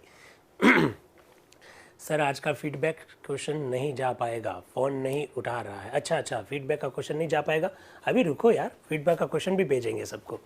चलिए, लोकनाथ मिश्रा जी को उपाध्यक्ष महोदय टोक रहे हैं कि भाई आप जो अपनी बात कह रहे हैं इससे संशोधन का समर्थन कर रहे हैं या विरोध कर रहे हैं, मुझे कुछ समझ में नहीं आ रहा है। तो वो कह रहे हैं कि मैं तो संशोधन का समर्थन ही कर रहा हूं। फिर उपाध्यक्ष महोदय बीच में बोलते हैं भैया बहुत चर्चा हो चुकी है, अब हमको इसके ऊपर वोटिंग करवानी चाहिए। तो एच वी कामत साहब कह रहे नहीं नहीं नहीं, ये मुद्दा बहुत महत्वपूर्ण है, अभी और चर्चा होने दीजिए। अच्छा, एच वी कामत साहब कौन? हरे विष्णु कामत साहब, संविधान सभा के बहुत एक्टिव मेंबर, 1 लाख से ज्यादा शब्द बोलने वाले व्यक्ति एच वी कामत साहब। और प्रोफेसर केटी शाह और एच वी कामत साहब ने संविधान सभा में सबसे ज्यादा संशोधन रखे थे, ये ध्यान रखिएगा। संशोधन स्वीकार किए गए या नहीं किए गए ये महत्वपूर्ण नहीं है, बात यह है कि उन्होंने जो संशोधन रखे उसकी वजह से डॉक्टर बी आर अम्बेडकर साहब अगर उसको स्वीकार करते तो क्यों करते, और नहीं करते तो क्यों नहीं करते, ये जवाब देना पड़ा। और ये जो जवाब है वो पूरा संविधान सभा की बैठकों में सब लिखा हुआ है। और यही जो बहस है, ये सारी बहस आज हमारे सुप्रीम कोर्ट को संविधान की व्याख्या करने में सहायता उपलब्ध करवाती है। और वो बहस जो हमारे जजेस देखकर जो निर्णय देते हैं, वो सारी बहस आपके द्वार पर आ गई है। इसलिए हम कह रहे हैं कि संविधान आपके द्वार है। चलिए, उपाध्यक्ष महोदय कह रहे हैं अब भाई बहुत सारे और स्पीकर हैं, मैं सबको टाइम नहीं दे सकता हूं, अब हम तो वोटिंग करवाना चाहते हैं, कर लें क्या? तो संविधान सभा ने कहा कर लो वोटिंग। तो क्वेश्चन क्या है? क्वेश्चन यह है, the state shall take steps to separate the judiciary from the executive in the public services of the India. प्रस्ताव स्वीकृत हुआ। उपाध्यक्ष महोदय ने कहा प्रश्न यह है, आर्टिकल 39A को संविधान का भाग माना जाए। प्रस्ताव स्वीकृत हुआ और इस प्रकार से वो संविधान का भाग बन गया। और आर्टिकल 39A को ही आज हम भारतीय संविधान के किस अनुच्छेद के रूप में जानते हैं? बताइए जरा। आर्टिकल 39A को आज भारतीय संविधान के किस अनुच्छेद के नाम से जानते हैं? जूम वाले और यूट्यूब, अरे भाई जूम वाले इतने फास्ट क्या हो यार, तुरंत लिख दिया 50। चेतन भाई, नरपत भाई, क्या बात है, आशा कुमारी जी, बेबी जी, बहुत बढ़िया बहुत बढ़िया, हरमन भाई, विराट भाई, गजेंद्र भाई, राहुल भाई, ओ हो, सबने 50-50 लिख दिया, वेरी गुड, बहुत बढ़िया। ये बतलाता है एक्टिव पार्टिसिपेशन, बहुत बढ़िया। तो आर्टिकल 39A संविधान का भाग बन गया। इसके बाद में मोहम्मद ताहिर साहब, जो कि संविधान सभा के एक मेंबर है, बिहार से हैं, वो कह रहे हैं कि आर्टिकल 39 के बाद एक नया अनुच्छेद जोड़ा जाए। और क्या नया जोड़ा जाए, जरा ध्यान से देखना। यह राज्य का कर्तव्य होगा कि वह पूजा स्थानों जैसे कि गुरुद्वारा, गिरजाघर, मंदिर, मस्जिद, कब्रगाह और शमशान स्थानों का रक्षण, परिरक्षण और संधारण करें, प्रोटेक्शन करें, उनका प्रिजर्वेशन करें, उनको सिक्योर करें। ऐसा वो कह रहे हैं मोहम्मद ताहिर साहब। राज्य का यह कर्तव्य होगा कि वो मंदिरों का, गिरजाघरों का, मस्जिदों का, कब्रगाह का, शमशान घाटों का, सबका क्या करें? रक्षा करें। फिर वो क्या कह रहे हैं? आज हम अपने महान देश का संविधान बना रहे हैं और इस महान देश के प्रत्येक व्यक्ति की दृष्टि से इस महान देश के प्रत्येक व्यक्ति की दृष्टि इस सभा पर लगी हुई है कि हम क्या कर रहे हैं और उन्हें क्या अधिकार दे रहे हैं। इस महत्वपूर्ण और ऐतिहासिक काल में मैंने अपना एक सीधा साधा संशोधन रखा कि हम जब भारत को पंथ निरपेक्ष देश बनाने जा रहे हैं, हम विभिन्न अनुच्छेदों में इस प्रकार के प्रावधान करने जा रहे हैं, तो जितने भी जो मंदिर, मस्जिद, गिरजाघर जो है, उन सब की रक्षा करना, उन सब का प्रोटेक्शन करना, उन सब का प्रिजर्वेशन करना भी राज्य का कर्तव्य होना चाहिए। इस प्रकार का अनुच्छेद संविधान में जोड़ दिया जाए, ऐसा मोहम्मद ताहिर साहब ने, जो कि बिहार से हैं, मुस्लिम लीग से संविधान सभा के मेंबर के रूप में चुने गए थे। मुस्लिम लीग बहिष्कार किया, पाकिस्तान चले गए, लेकिन वो यहीं रहे। उन्होंने ये संशोधन आज के दिन रखा और इसके बाद मैं अपनी बात को रखा। वो कह रहे हैं कि साहब असंप्रदायिक राज्य, असंप्रदायिक यानी पंथ निरपेक्ष राज्य के लिए निर्मित इस समूचे संविधान में इससे बढ़िया कोई और संशोधन नहीं हो सकता और वहां इसके अलावा कहीं ऐसा प्रावधान है भी नहीं। अब एम अनंत श्यामनम आयंगर साहब, जो कि मद्रास से हैं, वो इसका जवाब दे रहे हैं। एम अनंत श्यामनम आयंगर साहब के बारे में मैंने आपको पहले भी बताया, वो हमारी लोकसभा के पहले उपाध्यक्ष भी रह चुके हैं, संविधान सभा में बड़े एक्टिव मेंबर के रूप में। वो क्या बोल रहे हैं जरा देखिएगा। उपाध्यक्ष महोदय, निश्चय ही यह राज्य का कर्तव्य है कि वे गुरुद्वारा, गिरजाघर, मंदिर, मस्जिद, इन सबको सुरक्षित रखें, इन सब की रक्षा करें। देश का जो साधारण माननीय देश, एक सेकंड, क्या लाइन कट गई, एक पेज हट गया भाई, मुझे लग रहा है एक पेज हटा है, यहां से स्कैन नहीं हुआ ऐसा लग रहा है क्योंकि सीक्वेंस नहीं आ रहा है। 833 पेज नंबर 833 कुंजी अपने पास है भाई, कुंजी हमेशा अपने पास रखते हैं। हाँ, कट गया ना। क्यों काट देते हो भाई टेक्निकल टीम? आप एक पेज को खा गए। टेक्निकल टीम एक पेज को खा गई। सुबह सुबह इनको भी भूख लग जाती है। तो इन्होंने अनंत शामनम जो आयंगर साहब है वो कह रहे हैं कि देश का जो साधारण कानून दंड विषय कानून है उसमें इन सब स्थानों की सुरक्षा की पर्याप्त व्यवस्था है, तो फिर हमको ये बातें जोड़ने की आवश्यकता क्यों है? फिर वो आगे जो कह रहे हैं वो जरा देखिएगा। माननीय संशोधनकर्ता 3 बातें चाहते हैं। वह चाहते हैं कि राज्य उनका रक्षण करे, परिरक्षण करे और उनका संधारण करे। देखिए 3 शब्द है, प्रोटेक्शन है, प्रिजर्वेशन है, सिक्योर है। ये तीनों शब्द अलग अलग है। भारत के राष्ट्रपति की शपथ अगर आप देखेंगे तो शपथ में भी इन तीनों शब्दों का प्रयोग कर रखा है। प्रोटेक्शन अलग होता है, प्रिजर्वेशन अलग होता है, ये सब मालूम होना चाहिए। जहां तक इसके रक्षण और परिरक्षण का संदर्भ है, सभी सार्वजनिक पूजा स्थानों की रक्षा करना राज्य का कर्तव्य है, चाहे वह स्थान किसी संप्रदाय का हो, चाहे वो किसी व्यक्ति का हो। खासतौर पर सार्वजनिक पूजा स्थानों का आक्रमण और तोड़ फोड़ के विरुद्ध रक्षण और परिरक्षण किया ही जाएगा, इसलिए इस बात को जोड़ने की जरूरत नहीं है, ऐसा वो कहना चाह रहे हैं। कौन? अनंत शामनम आयंगर साहब। आगे वो कह रहे हैं इस संदर्भ में आप राज्य से इसी बात की आशा कर सकते हैं और इसके लिए मूल अधिकारों में तथा साधारण दंड विधि में भी पर्याप्त व्यवस्था रखी गई। अरे गजब की बात है भाई। अनंत शामनम आयंगर साहब कह रहे हैं ये बातें जोड़ने की आवश्यकता नहीं है संविधान में। क्यों? क्योंकि भारतीय संविधान का अनुच्छेद 26 अगर आप पढ़ेंगे, आज का संविधान का अनुच्छेद 26 और भारतीय संविधान का आज का अनुच्छेद 25 अगर पढ़ेंगे, सभी व्यक्तियों को अपने अपने धर्म को मानने, धर्म के अनुरूप आचरण करने का अधिकार है। और अनुच्छेद 26 अगर आप पढ़ेंगे तो उसमें भी इसी प्रकार की बातें लिखी। मैं आपको पढ़कर सुना देता हूं इससे कि आपका मामला क्लियर हो जाएगा। और अनंत शामनम क्या कह रहे हैं कि जब हम मूल अधिकारों में इस प्रकार की बातें जोड़ रहे हैं तो इसके लिए हमको अलग से नीति निर्देशक तत्व लाने की कोई आवश्यकता नहीं है। जरा सुनिएगा। 25 सभी व्यक्तियों को अंतःकरण की स्वतंत्रता तथा धर्म को अबाध रूप से मानने, आचरण करने और प्रचार करने का समान रूप से हक होगा। 26 तरह देखिए, सभी को प्रत्येक धार्मिक संप्रदाय अथवा उसके किसी अनुभाग को, किसी धार्मिक संप्रदाय अथवा उसके किसी अनुभाग को धार्मिक और पूर्व प्रयोजनों के लिए संस्थाओं की स्थापना करने, उनका पोषण करने, अपने धर्म विषय कार्यों का प्रबंधन करने, जंगम और स्थावर संपत्ति का अर्जन करने, उसका स्वामित्व करने और ऐसी संपत्ति का प्रशासन करने का अधिकार होगा। अनंत शामनम आयंगर साहब कह रहे हैं कि जब ये मूल अधिकारों में इस प्रकार की बातें दे रखी है तो हमको इसे अलग से नीति निर्देशक तत्व के रूप में रखने की कोई आवश्यकता नहीं है। फिर डॉक्टर बी आर अम्बेडकर साहब क्या करते हैं? श्रीमान, मैं इस संशोधन को स्वीकार नहीं करता हूं। यानी मोहम्मद ताहिर साहब ने जो संशोधन रखा, अम्बेडकर साहब ने साफ कह दिया मैं इसे स्वीकार नहीं करता हूं। तो उपाध्यक्ष महोदय कह रहे ओके, अब वोटिंग करवा लेते। वोटिंग हुई और संशोधन अस्वीकृत हो गया। यानी मोहम्मद ताहिर साहब ने जो ये संशोधन रखा कि एक अनुच्छेद जोड़ा जाए संविधान में, क्या कि राज्य का यह कर्तव्य होगा कि वो मंदिरों, गिरजाघरों, मस्जिदों, मीनारों का रक्षण करे, उनकी सुरक्षा करे, इस प्रकार का अनुच्छेद संविधान सभा ने स्वीकार करने से मना कर दिया। उपाध्यक्ष महोदय, सभा के सामने प्रस्ताव यह है कि अनुच्छेद 40 संविधान का अंग मान लिया जाए।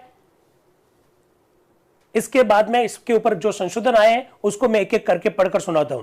संशोधन संख्या 116 और 117 पेश ही नहीं किए गए। 118 जो संशोधन है खुद डॉक्टर अंबेडकर के नाम से है। डॉक्टर अंबेडकर खुद संशोधन रखने जा रहे हैं। वैसे ये जो अनुच्छेद 40 जो आ रहा है, वो अनुच्छेद 40 जो आ रहा है वो आज भारतीय संविधान का अनुच्छेद 51 है। और अनुच्छेद 51 क्या कहता है? भारत अंतर्राष्ट्रीय शांति और सुरक्षा को बढ़ावा देगा, अंतर्राष्ट्रीय विवादों का समाधान मध्यस्थता के माध्यम से करेगा। ऐसा है कि नहीं है? अंतर्राष्ट्रीय संधियों की अनुपालना को बढ़ावा देगा। ये मूल रूप में कैसा था, इस पर चर्चा करेंगे। डॉक्टर अंबेडकर उसके ऊपर क्या संशोधन ला रहे हैं उस पर भी चर्चा करेंगे। जरा देखिएगा, डॉक्टर अंबेडकर का जैसे ही नाम पुकारा गया, डॉक्टर अंबेडकर बोल रहे हैं मैं समझता हूं श्री कामत शायद एक संशोधन पेश करना चाह रहे हैं। तो एचवी कामत साहब कह रहे हैं मैं अपना संशोधन पेश करूंगा, पर डॉक्टर अंबेडकर जब अपना संशोधन पेश कर देंगे तब करूंगा। गजब की बात है। संविधान सभा के उपाध्यक्ष डॉक्टर बी आर अम्बेडकर साहब का नाम पुकार रहे हैं। डॉक्टर बी आर अम्बेडकर साहब खड़े हुए और बोले शायद मुझे लगता है कि कामत साहब भी कुछ रखना चाह रहे हैं। कामत साहब भी खड़े हुए और बोले नहीं, पहले आप रखोगे फिर मैं रखूंगा। संविधान सभा में इस तरह की बातें भी होती थी। जरा देखिए पहले आपकी चर्चा चल रही है। तो डॉक्टर अंबेडकर कह रहे हैं मेरा संशोधन यह है। क्या संशोधन है कि अनुच्छेद 40 जो हमने लाया उसकी जगह पर यह रख दो। क्या रख दो, जरा सुनिएगा। द स्टेट सेल, आप भारतीय संविधान का अनुच्छेद 51 देख लेना, क्या लिख रहे हैं। The state shall promote international peace and security, आगे seek to maintain just and honourable relations between nations and endeavor to sustain respect for international law and treaty obligation in the dealings of the organized people with one another। यानी doctor Ambedkar साहब जो संशोधन लेकर आ रहे हैं अनुच्छेद 40 के रूप में, आज भारतीय संविधान का वो अनुच्छेद 51 है, लेकिन आप देखेंगे अनुच्छेद 51 में 4 बातें उल्लेखित है। आप ढंग से पढ़ लीजिएगा, अनुच्छेद 51 में आज के दिन 4 बातें हैं, डॉक्टर अंबेडकर साहब जो रख रहे हैं उसमें 3 बातें हैं। तो चौथी बात किसने रखी, चौथी बात किसने रखी, इस पर कभी प्रश्न बनेगा। आज चर्चा करेंगे उस विषय पर कि वो चौथी बात कौन लेकर आया। अंतर्राष्ट्रीय शांति और सुरक्षा को बढ़ाएगा, भिन्न भिन्न राष्ट्रों के मध्य समुचित और सम्मानपूर्ण संबंध बनाए रखने का प्रयास करेगा। हिंदी में बोल रहा हूं, संगठित लोगों के आपसी व्यवहारों में अंतर्राष्ट्रीय विधि और संधि के प्रति सम्मान बनाए रखने का प्रयास करेगा।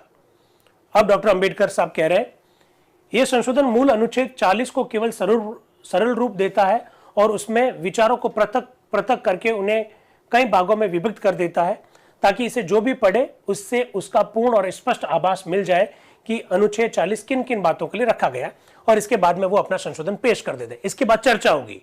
डॉक्टर बी आर अंबेडकर साहब ने जो संशोधन रखा उसके बाद संविधान सभा के विभिन्न सदस्यों के द्वारा चर्चा होगी। उपाध्यक्ष महोदय कह रहे हैं इस पर कई संशोधन आए। अब मैं संशोधन रखने वालों को बुलाता हूं।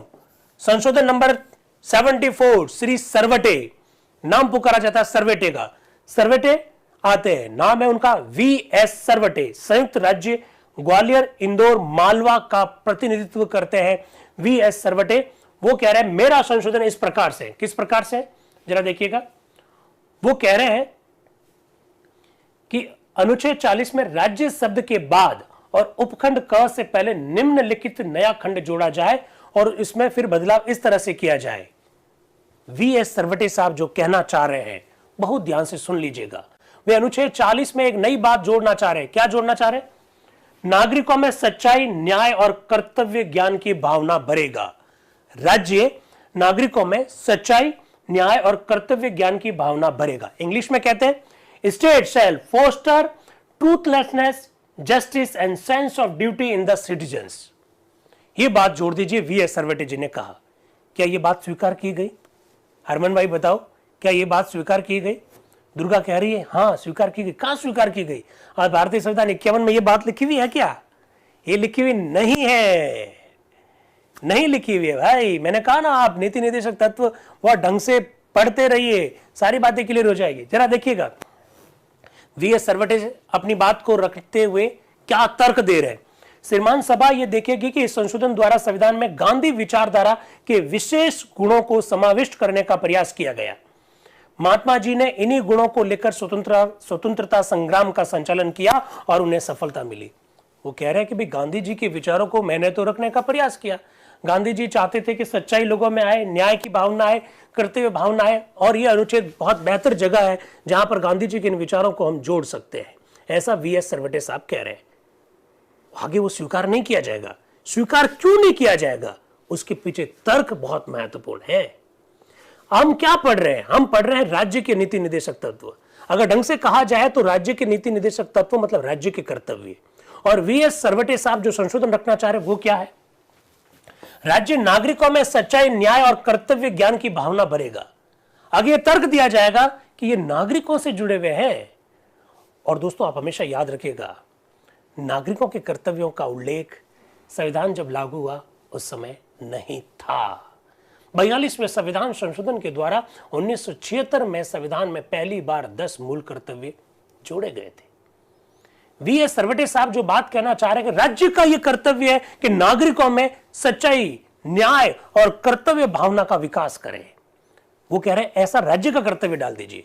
वी.एस. सरवटे साहब इसके पीछे तर्क दे रहे हैं कि मैं तो चाहता हूं कि गांधी जी के विचारों को लाया जाए, क्योंकि गांधी जी सत्य में विश्वास करते थे, अहिंसा में विश्वास करते थे। गांधी जी चाहते थे कि लोगों में कर्तव्य की भावना का विकास हो, इसलिए मैंने तो गांधी दर्शन का उल्लेख किया।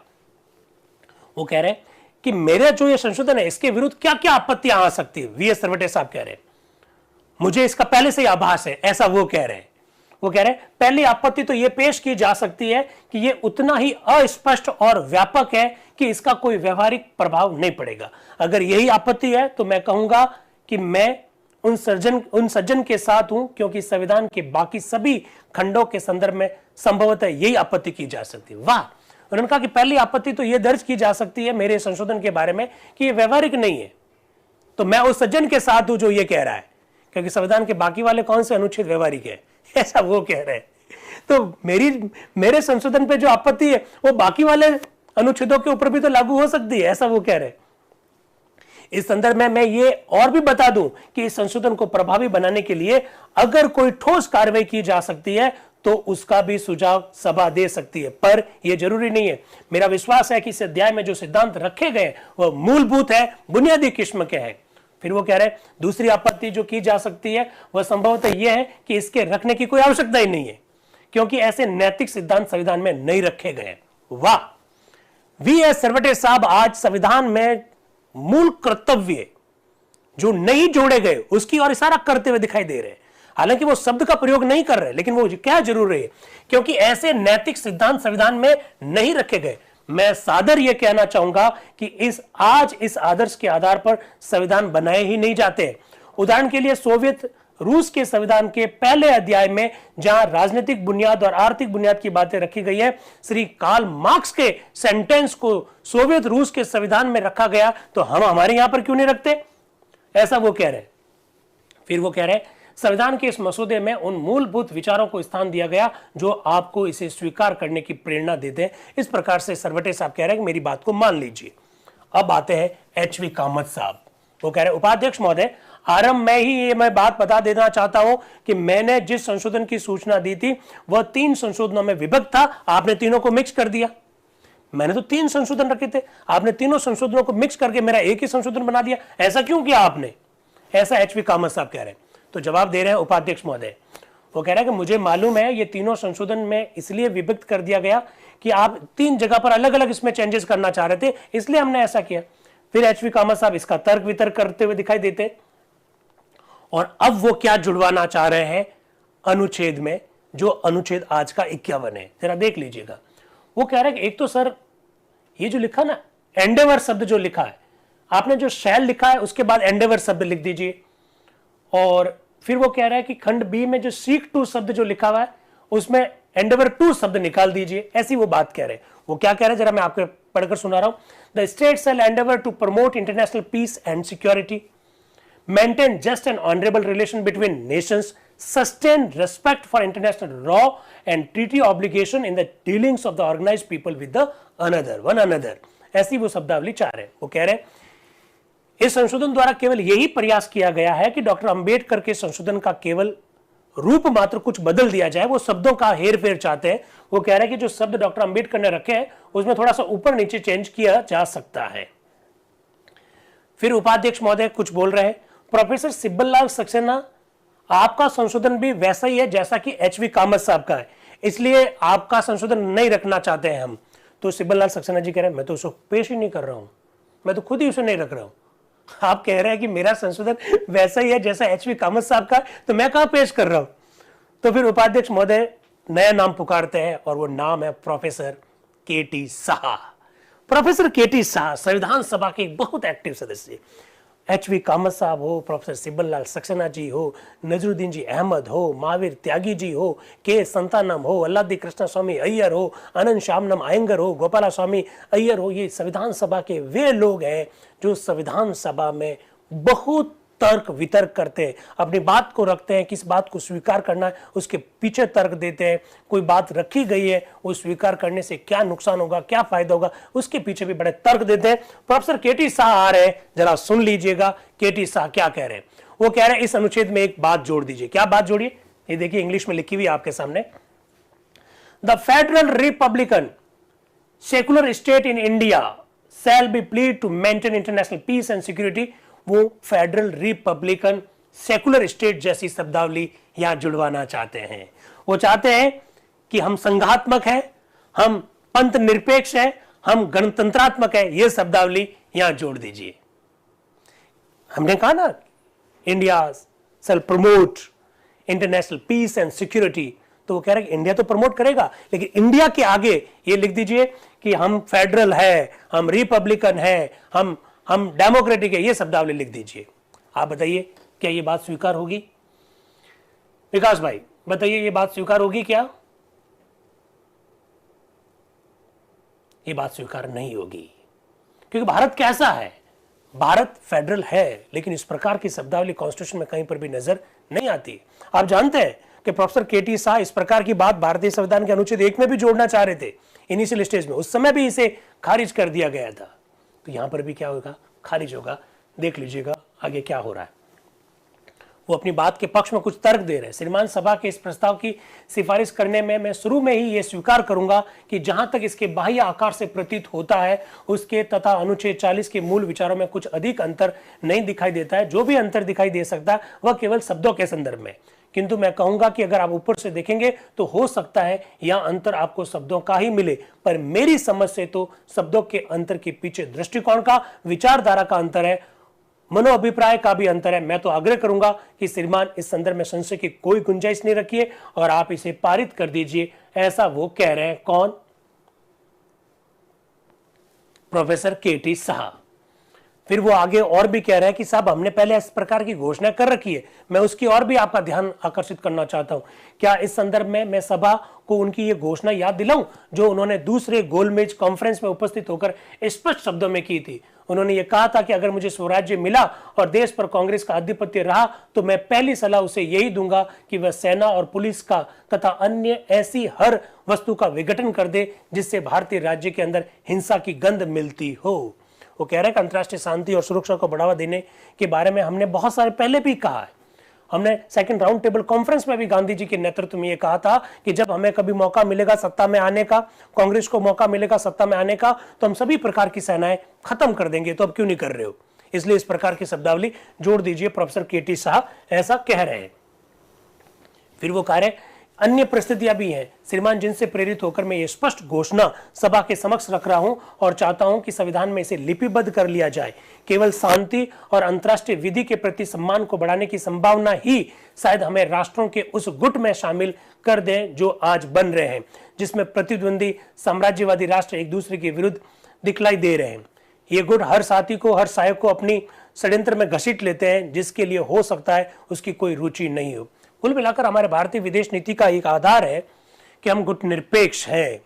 प्रोफेसर केटी साहब भी उसी की ओर इशारा कर रहे हैं। हमको इस प्रकार की बातें जोड़नी चाहिए जिससे कि हम गुट निरपेक्ष दिखें, ऐसा वो कहना चाह रहे हैं। ऐसे प्रोफेसर केटी साहब कह रहे हैं। फिर वो कह रहे हैं कि हम जो दूसरे देशों से जो हथियार वगैरह खरीद रहे हैं वो पुराने खरीद रहे हैं, हम अपनी सुरक्षा नहीं कर पा रहे हैं, इस प्रकार से बात कह रहे हैं। इसके बाद में संशोधन का नंबर आता है 1020 और 1024, लेकिन वो पेश नहीं किए गए, ये साफ साफ शब्दों में देखा जा सकता है। इसके बाद में 1025 आता है जो दामोदर स्वरूप सेठ के नाम से है और मोहनलाल जी गौतम दोनों का शामिल रूप से है, तो दामोदर स्वरूप सेठ का नाम पुकारा जाता है। श्रीमान मैं प्रस्ताव करता हूं कि अनुच्छेद 40 के अंत में निम्न शब्द जोड़ दिया जाए। लो कर लो बात। दामोदर स्वरूप सेठ अनुच्छेद 40 के अंतर्गत क्या शब्दावली जोड़ना चाहता है जरा देखिएगा। राज्य पीड़ितों और पिछड़े हुए लोगों की राजनीतिक एवं आर्थिक विमुक्ति और सांस्कृतिक समुत्थान को तथा श्रमिकों की वैधानिक स्थिति के अंतर्राष्ट्रीय अनियमन को भी बढ़ावा देगा, जिससे कि विश्व के समस्त श्रमिक वर्ग को सार्वभौम आधार पर एक न्यूनतम सामाजिक अधिकार सुनिश्चित रूप से प्राप्त हो सके। इस प्रकार की शब्दावली वो जोड़ना चाहते हैं। कौन? दामोदर स्वरूप सेठ साहब। वो कह रहे हैं श्रीमान जब तक कि शांति और सुरक्षा को भंग करने वाले मूलभूत कारणों को हम दूर नहीं करेंगे तब तक केवल राष्ट्रों के बीच एक आपसी समझौता करके राष्ट्रीय और अंतर्राष्ट्रीय शांति को बनाए रखना संभव नहीं होगा। अरे भाई शांति कैसे भंग होती है? शांति भंग होती है गरीबी से, शोषण से। इसलिए आप पहले उनको खत्म कीजिए, उनको खत्म करने के बाद ही आप अंतर्राष्ट्रीय शांति स्थापित कर सकते हैं, ऐसा वो कह रहे हैं। फिर वो आगे कह रहे हैं कि जहां तक श्रमिक वर्ग का संबंध है वे लोग तो अभी अपनी सामाजिक अधिकारों में से उन न्यूनतम अधिकारों को प्राप्त नहीं कर पाए जो न्यूनतम अधिकार सब जगह श्रमिकों को मिले हुए। तो श्रमिकों को कुछ अधिकार देने का उल्लेख कीजिए आप अनुच्छेद 40 में, इस प्रकार की बात जोड़ दीजिए, ऐसा वो कह रहे हैं। तो गजब के तर्क आ रहे हैं। अब आ रहे हैं BH खांडेकर साहब। कौन BH खांडेकर साहब? ये वही BH खांडेकर साहब जिन्होंने 2 दिन पहले शराबबंदी के संदर्भ में अपने विचार रखे थे। उन्होंने कुछ तर्क दिए थे और संविधान सभा के कई सारे सदस्य उनके तर्कों से सहमत नहीं हो पाए। क्या कह रहे हैं वो जरा देखिएगा। उपाध्यक्ष महोदय, डॉक्टर अंबेडकर द्वारा उपस्थित किए गए संशोधन का समर्थन करने के लिए तथा अनुच्छेद 40 के संदर्भ में सरसरी तौर पर कुछ शब्द कहने के लिए मैं खड़ा हुआ हूं। इस अनुच्छेद का समर्थन करते हुए 2 या 3 बातों के बारे में मैं चंद शब्द कहना चाहता हूं। ये 3 बातें हैं। आधुनिक इतिहास को देखते हुए अंतर्राष्ट्रीय विधि की आज क्या स्थिति है, भिन्न भिन्न राष्ट्रों का पारस्परिक संबंध क्या है तथा भिन्न भिन्न राष्ट्रों के पारस्परिक संबंध को लेकर हमारे देश का क्या महत्वपूर्ण योगदान रहा, इस बारे में वो बात करना चाहते हैं। वो ऑस्टिन का नाम ले रहे हैं। अभी सुमन मैम ने ग्रेनविल ऑस्टिन का नाम लिया था। ये वो ऑस्टिन नहीं है, ये अंतर्राष्ट्रीय संबंध वाले ऑस्टिन है। सुमन मैम ने जो नाम लिया वो है Indian constitution corner stone of the nation वाले ऑस्टिन, ग्रेनविल ऑस्टिन। ये वो ऑस्टिन है जो अंतर्राष्ट्रीय संबंधों पे विचार रख रहे हैं। अंतर्राष्ट्रीय विधि की क्या परिभाषा है उसके बारे में जो ऑस्टिन ने जो कुछ कहा उसकी ओर इशारा कर रहे हैं। और ऑस्टिन के साथ साथ में मिस्टर ग्रे जिन्होंने भी जो विचार किया था उनकी भी बारे में वो उनके विचारों को अंतर्राष्ट्रीय विधि के संदर्भ में उनके विचारों को उल्लेख करते हुए BH खांडेकर साहब अपनी बात को रख रहे हैं। फिर आते हैं विश्वनाथ दास जो कि उड़ीसा के हैं। हाँ, कल वही शराबबंदी का विरोध किया था, वही है गजेंद्र भाई, सही कह रहे हैं आप। हमारे झूम के मित्र बड़े एक्टिव है भाई। यूट्यूब वालों थोड़ा तुम भी इस तरह की एक्टिवनेस दिखाइए। जो बातें हम लोग रख रहे हैं वो आपको समझ में भी तो आनी चाहिए ना। हम पता है ना क्या चर्चा कर रहे हैं। 25 नवंबर 1948 को संविधान सभा में जो कुछ हुआ उस पर चर्चा कर रहे हैं। नीति निर्देशक तत्वों में जो चर्चा चल रही है उस पर बात कर रहे हैं। आज भारत के संविधान का अनुच्छेद आप 50 और 51 जो देख रहे हैं उस पर हम लोग चर्चा कर रहे हैं। पहले वो इनिशियल स्टेज में किस रूप में आए थे उसकी हम बात कर रहे हैं।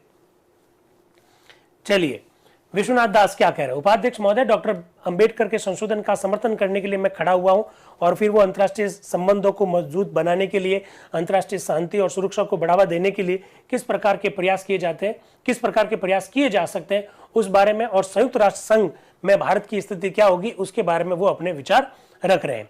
इसके बाद में BM गुप्ते आ रहे हैं जो कि बंबई से हैं। वो क्या कह रहे हैं, डॉक्टर अंबेडकर द्वारा उपस्थित किए गए संशोधन का समर्थन करने के लिए मैं भी खड़ा हुआ हूं। श्रीमान, वस्तुतः यह हार्दिक प्रसन्नता की बात है कि वैदेशिक नीति के संदर्भ में अपना प्रमुख सिद्धांत हम रखने के लिए हमने ये अनुच्छेद रखा। दोस्तों, कई बार प्रतियोगी परीक्षाओं में यह पूछा जा चुका है कि भारत की विदेश नीति कौन से अनुच्छेद में प्रस्फुटित होती है। तो भारतीय संविधान का अनुच्छेद 51 जो है उसको देखने से आपको मालूम पड़ जाता है कि भारत की विदेश नीति क्या होगी। BM गुप्ते जी भी इसी की ओर इशारा कर रहे हैं कि वो कह रहे हैं कि यह अनुच्छेद एक ऐसा अनुच्छेद है जिससे मालूम पड़ता है कि भारत की विदेश नीति किस प्रकार की है। वो कह रहे हैं कि समस्त विश्व में मानव हृदय के अंतरतम प्रदेश में शांति के लिए एक प्रबल तृष्णा विद्यमान है और महात्मा गांधी इसी तृष्णा को एक मूर्ति के रूप में दिखाई देते हैं। हाँ, यूट्यूब का क्या प्रश्न आ रहा है? हाँ, समझ में आ रहा है, तो बिल्कुल समझ में आ रहा है, बहुत बढ़िया। हाँ, ये अनुच्छेद जो 51 जो आज का है वो इनिशियल स्टेज में किस रूप में था उस पर हम बात कर रहे हैं। आज के दिन क्या कहा था उस पर हम बात कर रहे हैं।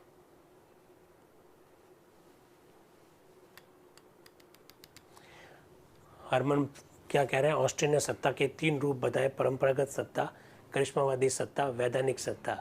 ये भाई हरमन भाई, ये इन्होंने नहीं बताए थे। ये अथॉरिटी के जो 3 प्रकार की जो बात कर रहे हैं वो मैक्स वेबर ने बताए थे। सुमन मैम, क्या मैं सही कह रहा हूँ? अथॉरिटी के ये जो 3 प्रकार जो बता रहे हैं वो मैक्स वेबर ने बताए थे। अगर मैक्स वेबर की अगर आप ब्यूरोक्रेसी पढ़ेंगे, वेबेरियन ब्यूरोक्रेसी, तो इससे ठीक पहले उस सत्ता के ये 3 प्रकार बताते हैं जो जिसकी ओर आप संकेत कर रहे हैं। हरमन भाई ने हाँ भर दिया है। चलिए, हरमन भाई ने स्वीकार कर लिया, इसका मतलब डॉक्टर BR अम्बेडकर साहब ने आपका संशोधन स्वीकार कर लिया। अब हम आगे बढ़ते हैं। M अनंत श्यामनम आयंगर साहब क्या कह रहे हैं, उपाध्यक्ष महोदय, यह अनुच्छेद 40 यद्यपि इस भाग का अंतिम अनुच्छेद है पर मैं इसे महत्वपूर्ण समझता हूं। जब चारों ओर एक हलचल मची हो तो हम उससे अलग रहने की जितने भी कोशिश करें पर उससे बच नहीं सकते। अगर आप चाहते हैं कि इस देश में शांति रहे, ये उन्नति करे, तो इसके लिए नितांत आवश्यक है कि हमारे आसपास भी देश शांति बनाए रखें। कई बार दोस्तों ये मुझसे प्रश्न पूछा गया। क्या प्रश्न पूछा गया कि अनुच्छेद 51 से पहले जितने भी अनुच्छेद है 36 से लेकर 50 तक, उन अनुच्छेदों का अनुच्छेद 51 के साथ कोई मेल मिलाप ही नहीं है। अनुच्छेद 36 में राज्य शब्द की परिभाषा है, अनुच्छेद 37 में राज्य के नीति निर्देशक तत्व लागू करने जरूरी नहीं है, इस तरह की बात लिखी हुई है। और 38, 39, 40, 41, 42, 43, 44, 45, 46, 47, 48, 49 और 50 में जो कुछ लिखा हुआ उससे मालूम पड़ता है कि देश सामाजिक और आर्थिक लोकतंत्र की स्थापना करना चाहता है। देश में नीति निर्देशक तत्वों का जो भाग 4 में जो उल्लेख कर रखा है, अगर उनको ढंग से लागू कर दिया जाए तो ऐसे बहुत सारे लोगों ने कहा कि देश में स्वर्ग जैसी स्थिति हो सकती है। लेकिन प्रश्न यह है कि अनुच्छेद 51 अंतर्राष्ट्रीय शांति और सुरक्षा को बढ़ावा देंगे, अंतर्राष्ट्रीय विधि की पालना करेंगे, संधि की पालना करेंगे, अंतर्राष्ट्रीय विवादों का समाधान मध्यस्थता से करेंगे, ये बातें नीति निर्देशक तत्वों में लाने की कहां जरूरत पड़ गई? ये प्रश्न पूछा जाता है। जवाब है, जवाब दे दिया मैंने नहीं, एम अनंत श्यामनम अयंगर साहब ने। जरा सुनना कि हमने इस प्रकार की विदेशी संबंधों वाली बातों को राज्य के नीति निर्देशक तत्वों में क्यों शामिल किया है, इसका जवाब आज आपको मिल जाएगा एम अनंत श्यामनम अयंगर साहब के शब्दों में। क्या कह रहे हैं? अध्यक्ष महोदय, उपाध्यक्ष महोदय, यह अनुच्छेद 40 यद्यपि इस भाग का अंतिम अनुच्छेद है, पर मैं इसे महत्वपूर्ण समझता हूं। जब चारों ओर हलचल मची हो तो हम उससे अलग रहने की स्थिति की जितने भी कोशिश करें पर हम बच नहीं सकते। अगर आप चाहते हैं कि इस देश में शांति रहे, अगर आप ये चाहते हैं कि ये देश उन्नति करे, तो इसके लिए नितांत आवश्यक है कि हमारे आसपास देश में शांति बनाए रखे, हमारे आसपास के देश भी शांति बनाए रखे और आर्थिक और सामाजिक समुन्नति के पथ पर साथ साथ चले। तो हम देश को सामाजिक और आर्थिक लोकतंत्र का अगर उपहार देना चाहते हैं तो हमारे देश के आसपास के जितने भी जो देश हैं वहां पर भी शांति रहे, वहां पर भी सब कुछ ठीक रहे, तभी हम जाकर हमारे देश को में आर्थिक और सामाजिक लोकतंत्र की स्थापना कर पाएंगे। राज्य के नीति निर्देशक तत्वों के अंतर्गत अनुच्छेद 51 को जो शामिल किया गया उसके पीछे मंशा ये है। आगे क्या करें? इसलिए हमें इस अनुच्छेद पर जोर देना लाजमी है जो इस बात का आग्रह करता है कि हम अंतर्राष्ट्रीय झगड़ों का समाधान पंचायत द्वारा या अन्य शांतिपूर्ण उपायों से करें। मुझे इस तर्क से संतोष नहीं है कि यह अनुच्छेद इस कारण से पर्याप्त है कि इस मान घोषणा पत्र में भी जिसके आधार पर यूएनओ का जन्म हुआ, इसकी तरह की वो बात कर रहे। तो जो लोग कह रहे हैं कि साहब अनुच्छेद 51 का राज्य के नीति निर्देशक तत्वों के साथ कोई संबंध नहीं है, उनका जवाब मिल गया है। उनका जवाब एम अनंत श्यामनम अयंगर साहब ने अपने उद्बोधन में दे दिया है और बहुत ढंग से दिया है। फिर अनंत श्यामनम अयंगर साहब क्या कह रहे हैं? वो कह रहे हैं कि साहब ये सब अच्छी बातें हैं, लेकिन मैं ये चाह रहा हूं कि अनुच्छेद 40 में एक बात और जोड़ दे, जो चौथी बात है वो जोड़ दे, जो आज भारतीय संविधान के अनुच्छेद 51 में लिखी हुई चौथी बात। और वो चौथी बात जोड़ने का प्रस्ताव एम अनंत श्यामनम अयंगर ने रखा था। कभी किसी प्रतियोगी परीक्षा में यह प्रश्न पूछा नहीं गया है, लेकिन कभी पूछा जाएगा। क्या रखा उन्होंने? Last point, and to encourage the settlement of international disputes by arbitration, मध्यस्थता के द्वारा अंतरराष्ट्रीय विवादों का समाधान करेगा। यह भी अनुच्छेद 51 में लिख दीजिए। उस समय का अनुच्छेद 40 में ये बात किसने कही थी? एम अनंत श्यामनम अयंगर ने कही थी, और ये बात तुरंत स्वीकार भी हो जाएगी, थोड़ी देर में आप देखने वाले हैं। गजब की बातें कह रही है। अब उपाध्यक्ष महोदय कह रहे हैं, क्या सभा श्री अयंगर को यह अनुमति देती है कि वह डॉक्टर अंबेडकर द्वारा संशोधित खंड में यह वृद्धि करने की परमिशन दे?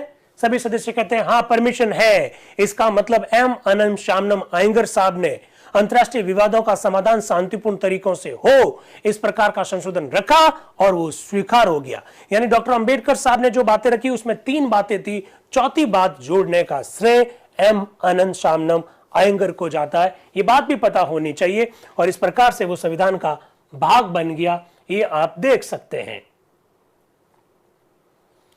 फिर महावीर त्यागी जी का उद्बोधन आता है। वो डॉक्टर अंबेडकर के बारे में क्या बोल रहे हैं? डॉक्टर अंबेडकर का संशोधन कोरी सद इच्छा मात्र ही है। इस संविधान में कोई सारपूर्ण बात नहीं आती है। जहां तक हमारे प्रतिनिधियों का विदेश जाने, जहां विभिन्न देशों के प्रतिनिधियों से मेलजोल बढ़ाने का संबंध है, ये संशोधन ठीक है, लेकिन वो कुछ शब्दों के साथ सहमत नहीं है। वो कह रहे हैं कि जब तक हम ताकतवर नहीं होंगे तब तक ये अंतरराष्ट्रीय शांति और सुरक्षा का बात करने का कोई मतलब नहीं। वो एक बात कह रहे हैं जिसको मैंने अंडरलाइन किया। वो क्या कह रहे हैं? अगर आप कमजोर बने रहेंगे, हरा भरा चारागाह बना रहेंगे, तो कोई भी पशु आकर आपका स्वतंत्रता पूर्वक चारा चर के चला जाएगा। वो कह रहे हैं कि अगर आप कमजोर बने रहेंगे, अगर आप एक हरा भरा चारागाह बना रहेगा, तो कोई भी पशु आएगा और स्वतंत्रता पूर्वक आपको चर कर चला जाएगा। ऐसा वो कह रहे हैं। तो फिर आपकी इच्छा पूरी कैसे होगी? इस तरह से बात वो कह रहे हैं महावीर त्यागी जी। फिर वो एक बात और कह रहे हैं जिसको मैंने अंडरलाइन किया है। क्या कह रहे हैं जरा देखिएगा।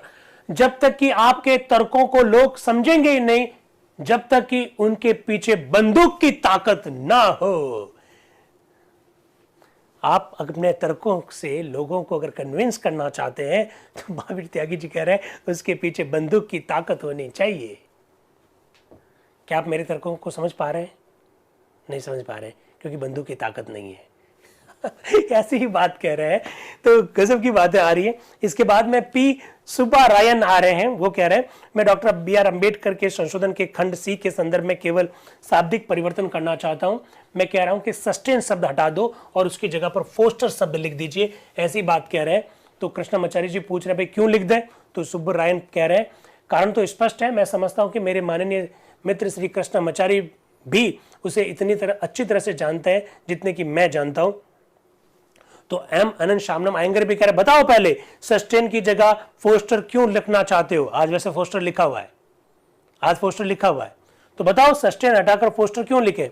तो सुब्बारायन क्या कह रहे हैं?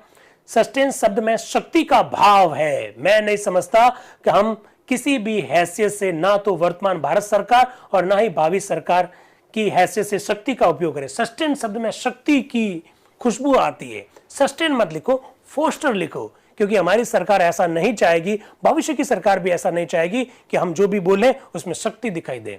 इसलिए तो मैं आपको फोस्टर करने की बात करता हूं, रिक्वेस्ट करने की बात करता हूं, ताकि आपको बातें आराम से समझ में आ जाए, किसी भी प्रकार का शक्ति का भाव उसमें दिखाई ना दें। और इस प्रकार से अब उपाध्यक्ष महोदय संविधान सभा में कहेंगे अनुच्छेद 40 को स्वीकार कर लिया जाए। 40 स्वीकार कर लिया जाता है और एम अनंत शामनम आयंगर साहब ने जो लिखा, जो संशोधन रखा, encourage settlement of international disputes by arbitration, अंतरराष्ट्रीय विवादों का समाधान मध्यस्थता से होगा, इस बात को भी संविधान सभा स्वीकार कर लेगी। प्रस्ताव स्वीकार हो गया और ये अनुच्छेद 40 संविधान का भाग हो गया और जिसे आज हम अनुच्छेद 51 के रूप में जानते हैं। जो प्रोफेसर केटी शाह ने कहा कि भी पीड़ितों और पिछड़े हुए लोगों वाली बात भी जोड़ो, संविधान सभा ने उसे अस्वीकार कर लिया, ये भी आप देख सकते हैं। तो इस प्रकार से ये अनुच्छेद पारित हुआ। अब नया अनुच्छेद आ रहा है 40A। 40A नया अनुच्छेद आ रहा है। अब 40A हमारे अनुच्छेद 51 में की बात तो कोई है ही नहीं। अनुच्छेद भाग 4 में 51A है जो हमने बाद में जोड़ा 1976 में। तो फिर ये 40A क्या आ रहा है जरा देखिएगा। श्री गोपाल नारायण उपाध्यक्ष महोदय, गत तारीख पर मैंने कई संशोधनों की सूचना दी थी और मैंने ऐसा तब किया जबकि मुझे ये मालूम हुआ कि इस महती सभा के सदस्यों ने हजारों संशोधन रखे। तो मैंने भी बहती गंगा में हाथ धो लिया। जब हजारों संशोधन रखे गए तो मैंने भी रख दिया। ये सभी सदस्य ये चाहते थे कि उनकी प्रत्येक भावना को, विचार को संविधान में स्थान दिया जाए। फिर मैंने भी इसकी होड़ लगाई, मैं भी उनकी बातों में आ गया। यद्यपि मैं इस मत का था कि संविधान पहले से ही बहुत लंबा हो चुका है। मेरा भी तब यह ख्याल था कि विस्तार संबंधी सारी बातें इसमें नहीं आनी चाहिए और अगर ऐसा हुआ तो संविधान मजाक का विषय बन जाएगा। अब मैं देखता हूं कि सदस्यों में सद्बुद्धि आ रही है और वे लोग अपना संशोधन पेश नहीं कर रहे। इन चंद बातों के कह देने से ही मेरा अभिप्राय सिद्ध हो गया। मैं अपना संशोधन नहीं पेश कर रहा हूं। वो बड़े अच्छे सदस्य थे। उन्होंने कहा कि साहब मैंने जब देखा कि खूब सारे लोग संशोधन रख रहे तो मैंने भी रख दिया। पर सर मेरा खुद का यह मानना है कि ज्यादा संविधान लंबा नहीं होना चाहिए। अब मैं देख रहा हूं कि संविधान सभा के कई सारे सदस्यों को सद्बुद्धि आ गई, तो साहब मुझे भी सद्बुद्धि आ गई और मैं भी अपना संशोधन क्या कर रहा हूं, वापस ले रहा हूं। आप देखेंगे इनिशियल स्टेज में 8-9 हजार संशोधनों की सूचना थी। कई सारे मेंबर के नाम पुकारे जाते हैं लेकिन वो अपना संशोधन नहीं रखते हैं। आप इन बातों को समझ सकते हैं इस तरह से। अब प्रोफेसर केटी शाह आ रहे हैं, क्या कह रहे हैं? यह भाग 5 का अंश है और इसमें एक बड़ा सैद्धांतिक प्रश्न शामिल है। मैं भी यही समझा था कि इस संदर्भ में जो बातें हुई है उसके मुताबिक अब हम पहले के आए हुए संशोधनों पर विचार करना चाहिए। किंतु उपाध्यक्ष महोदय, मैं तो आपके हाथ में हूं, मुझे इस संशोधन को अभी पेश करने में कोई आपत्ति नहीं है। उपाध्यक्ष महोदय, अगर इसे आप पेश करना चाहते हैं तो आपको इसकी आजादी है और अगर आप इसे अभी पेश नहीं करना चाहते हैं तो आप इसे अन्य स्थल पर पेश कर सकते हैं। तो प्रोफेसर केटी शाह कह रहे हैं कि मेरा जो संशोधन है वो भाग 5 से संबंधित है, तो जब भाग 5 पर चर्चा होगी तब मैं रख दूंगा, क्योंकि अभी चर्चा भाग 4 की हो रही है। और इस प्रकार से भाग 4 पर चर्चा अब खत्म कर दी गई है। भाग 3 पर आएंगे। आप दोस्तों जानते हैं भाग 3 पर हमने चर्चा नहीं की थी। भाग 3 जो कि मौलिक अधिकारों से संबंधित है उस पर हमने चर्चा नहीं की थी, चर्चा को हमने स्थगित कर दिया था। आज वापस भाग 3 पर चर्चा होगी और भारतीय संविधान का अनुच्छेद जो 12 जिसमें राज्य की जो परिभाषा दे रखी है उस पर चर्चा होगी और भारतीय संविधान का अनुच्छेद 13 जिसमें विधि शब्द की जो परिभाषा दे रखी है उस पर चर्चा होगी। और मुझे लगता है कि 5 से 7 मिनट में यह चर्चा हम खत्म कर लेंगे, आप देख सकते हैं। लेकिन जैसे ही उसके ऊपर जा रहे हैं तो प्रोफेसर केटी शाह एक बहुत बहुत महत्वपूर्ण बात कहना चाह रहे हैं और मैं चाहता हूं कि इसको हम जरूर देखकर आगे बढ़े। आप जानते हैं दोस्तों, मैंने आज ही इस मंच से कई बार आपको यह कहा कि मूल कर्तव्य संविधान में उल्लेखित नहीं थे। प्रोफेसर केटी शाह पहले व्यक्ति हैं जो ये कहेंगे कि संविधान में कुछ अधूरापन नजर आ रहा है। क्या कह रहे हैं जरा देखिएगा। प्रोफेसर केटी शाह, मैं प्रस्ताव करता हूं, क्या प्रस्ताव करता हूं, भाग 3 किससे संबंधित है, फंडामेंटल राइट से। वो क्या कह रहे हैं, भाग 3 में फंडामेंटल राइट्स शीर्षक की जगह अब निम्न शीर्षक रखा जाए। क्या रखा जाए, fundamental rights and obligation of the state and the citizen, मूल अधिकार तथा राज्य एवं नागरिक के दायित्व शब्द लिख दिया जाए। भाग 3 का शीर्षक यह रखा जाए, ऐसा प्रोफेसर केटी शाह कह रहे हैं। आगे कह रहे हैं, पहले एक मौके पर संशोधन पेश करते हुए मैंने यह बताया था कि संविधान देखने से ऐसा मालूम पड़ता है कि इसमें नागरिकों के दायित्व की बात बिल्कुल ही नहीं की गई है, उसकी उपेक्षा की गई है। इसलिए मैंने इस बात पर जोर दिया कि, ऐसा बोल ही रहे होते हैं कि एम अनंत श्यामनव अयंगर साहब बीच में बोलते हैं। मैं समझता हूं प्रोफेसर केटी शाह शायद शीर्षक बदलने के लिए संशोधन संख्या 238 पेश कर रहे हैं। मैं उनसे अनुरोध करूंगा कि इस संशोधन को उस समय पेश करें जबकि हम सारे अनुच्छेदों पर विचार कर चुके हो, ऐसा वो कह रहे हैं। मेरे एक भाई YouTube पर क्या कह रहे हैं, सर ऐसा लगता है कि हम लोग संसद में उपस्थित हैं। हूबहू, बिल्कुल हम यही कोशिश कर रहे हैं कि संविधान सभा की चर्चा जो है आपको हूबहू मालूम पड़ जाए। यही हमारा प्रयास है और इसी प्रयासों के तहत हम लोग आप लोगों के बीच में हैं। तो वो कह रहे हैं कि संशोधन जो आप करना चाहते हो भाग 3 के हेडिंग में अभी मत रखिए, एक बार भाग 3 के सारे अनुच्छेदों पे चर्चा कर ले, इसके बाद में आप भाग 3 के हेडिंग पे चर्चा कीजिएगा। प्रोफेसर केटी शाह क्या चाह रहे हैं, क्योंकि जो भाग 3 जो रखा जा रहा है उसका हेडिंग है फंडामेंटल राइट्स। वो कह रहे हैं केटी शाह कि इसका हेडिंग होना चाहिए fundamental rights and obligation of the state and citizen, ऐसा वो चाह रहे हैं प्रोफेसर केटी शाह। अब प्रोफेसर केटी शाह का जब ये कहते हैं कि अभी मत रखो, तो केटी शाह क्या कह रहे हैं, मैं इस सुझाव को स्वीकार करने के लिए तैयार हूं। बस मैं इसको स्वीकार करने के लिए तैयार हूं कि जब सारे भाग 3 के सारे अनुच्छेदों पर चर्चा हो जाएगी तब हम दूसरे अनुच्छेदों पर चर्चा कर लेंगे। सारे अनुच्छेदों पर जब हम चर्चा कर लेंगे तब हम इसके हेडिंग पर चर्चा कर लेंगे। लेकिन भूलना मत, मेरा यह संशोधन है, इसको भूलना मत, इस पर चर्चा करना बहुत जरूरी है। तो वो सुझाव मान लेते हैं और इसके बाद में इस विषय पर चर्चा क्या कर दी जाती है, स्थगित कर दी जाती है। और इसके बाद में डॉक्टर बी आर अंबेडकर साहब प्रस्ताव रखते हैं कि संविधान का अनुच्छेद 7 के अंत में ये बात जोड़ दी जाए। अच्छा, आज भारतीय संविधान का अनुच्छेद जो 12 है जिसमें राज्य शब्द की परिभाषा दी गई है, उसे जब संविधान में रखा जा रहा है तो ओरिजिनली उसकी संख्या 7 है। कितनी है, 7। आप कहेंगे 7 तो नागरिकता के संदर्भ में आज है भाई। आपको याद होना चाहिए भाग 1 के हमने अनुच्छेद 1, 2, 3 और 4 पारित कर दिए, और आपको यह भी मालूम होना चाहिए भाग 2 में अनुच्छेद 5 और 6 है उस समय, और फिर भाग 3 जो है वो 7 से प्रारंभ होता है, 7 से। आज भाग 3 अनुच्छेद 12 से प्रारंभ होता है। जब मसौदा संविधान बना उस समय अनुच्छेद 7, 8, 9, 10, 11 ये जो अनुच्छेद आज के दिन जो कि नागरिकता के संदर्भ में, उस समय वो नागरिकता के संदर्भ में नहीं थे, वो सब मौलिक अधिकारों के संदर्भ में थे। क्योंकि आज जो हमको 7, 8, 9, 10, 11 जो अनुच्छेद दिखाई देते वो उस समय पार्ट नहीं थे नागरिकता के, ये बात भी पता होनी चाहिए। तो वो कह रहे हैं कि अनुच्छेद 7 में अंदर में ये बात जोड़ दीजिए जो राज्य शब्द की परिभाषा करता है। आप जानते हैं अनुच्छेद 12 जो राज्य शब्द को परिभाषित करता है उसमें साफ साफ शब्दों में क्या दे रखा है, राज्य शब्द की परिभाषा में ये कह रखा है कि भाई भारत की संसद, राज्य के विधानमंडल, ये सब राज्य शब्द की परिभाषा में आते हैं। इसके अलावा कानून के द्वारा निर्मित जो भी संस्थाएं हैं वो भी राज्य शब्द की परिभाषा में आती है। इसके अलावा जो हमारे स्थानीय जो प्राधिकरण है, जिसे हम लोग आजकल पंचायत राज और नगर पालिकाएं कहते हैं, वो सब राज्य शब्द की परिभाषा में आते हैं। तो इस प्रकार का ये अनुच्छेद जोड़ा जा रहा है। उस समय उसकी संख्या अनुच्छेद 7 के रूप में थी। इसको आप यहां पर देख सकते हैं। आज जो भारतीय संविधान का अनुच्छेद 8 है, आज जो भारतीय संविधान का अनुच्छेद 13 है, जिसमें विधि शब्द की परिभाषा दी रखी है, उसके अंतर्गत हम लोग क्या कहते हैं? संसद के द्वारा बनाए गए कानून, अध्यादेश, सर्कुलर, नोटिफिकेशन, परिपत्र, रूल्स, रेगुलेशंस, ये सब विधि शब्द की परिभाषा में आते हैं। आज जो अनुच्छेद 13 में आते हैं वो उस समय मसौदा संविधान के अंतर्गत अनुच्छेद 8 के अंतर्गत आते थे। तो आप देखेंगे किस तरह से ये लाया जा रहा है।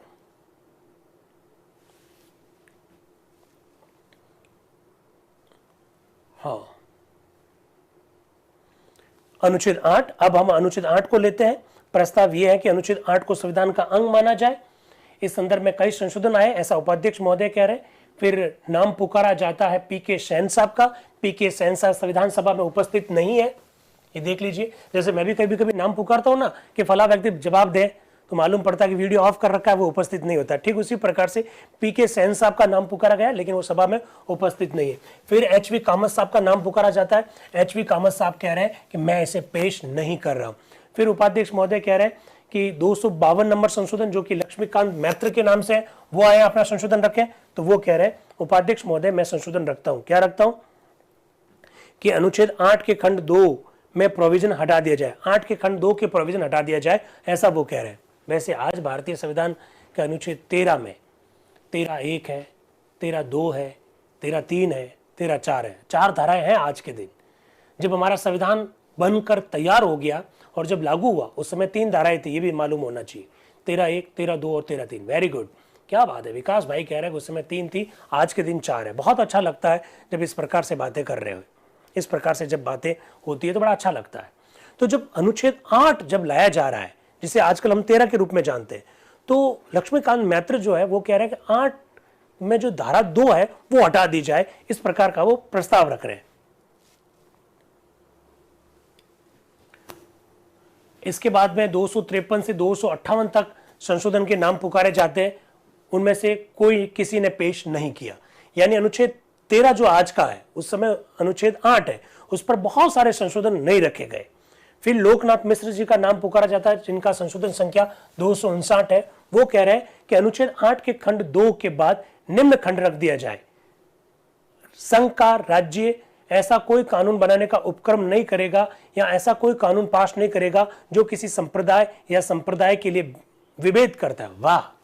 अनुच्छेद 13 जो कि आज विधि शब्द की परिभाषा करता है, वो मूल रूप में उसकी संख्या 8 है।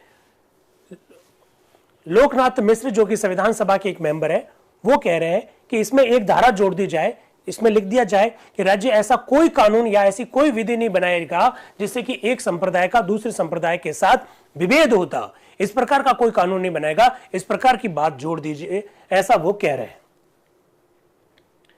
फिर वो कह रहे हैं कि इस अनुच्छेद का प्रस्तावित करने का मेरा उद्देश्य खाली इतना है कि अनुच्छेद 85 का अनुसरण हो जाए, जिसमें हमने ये स्वीकार कर लिया है। अनुच्छेद 85 राज्य को कई बातों को करने का आदेश देता है, अर्थात वह यह आदेश देता है कि एक रूप व्यवहार संहिता का निर्माण करे। मेरा यह अनुच्छेद यह बतलाता है कि राज्य को क्या नहीं करना चाहिए जिससे कि हमारा उद्देश्य व्यर्थ ना हो जाए, जिसके लिए हमने अनुच्छेद 35 रखा। देखिए, मैं जो बोल रहा हूं, मैंने अनुच्छेद 85 बोला है।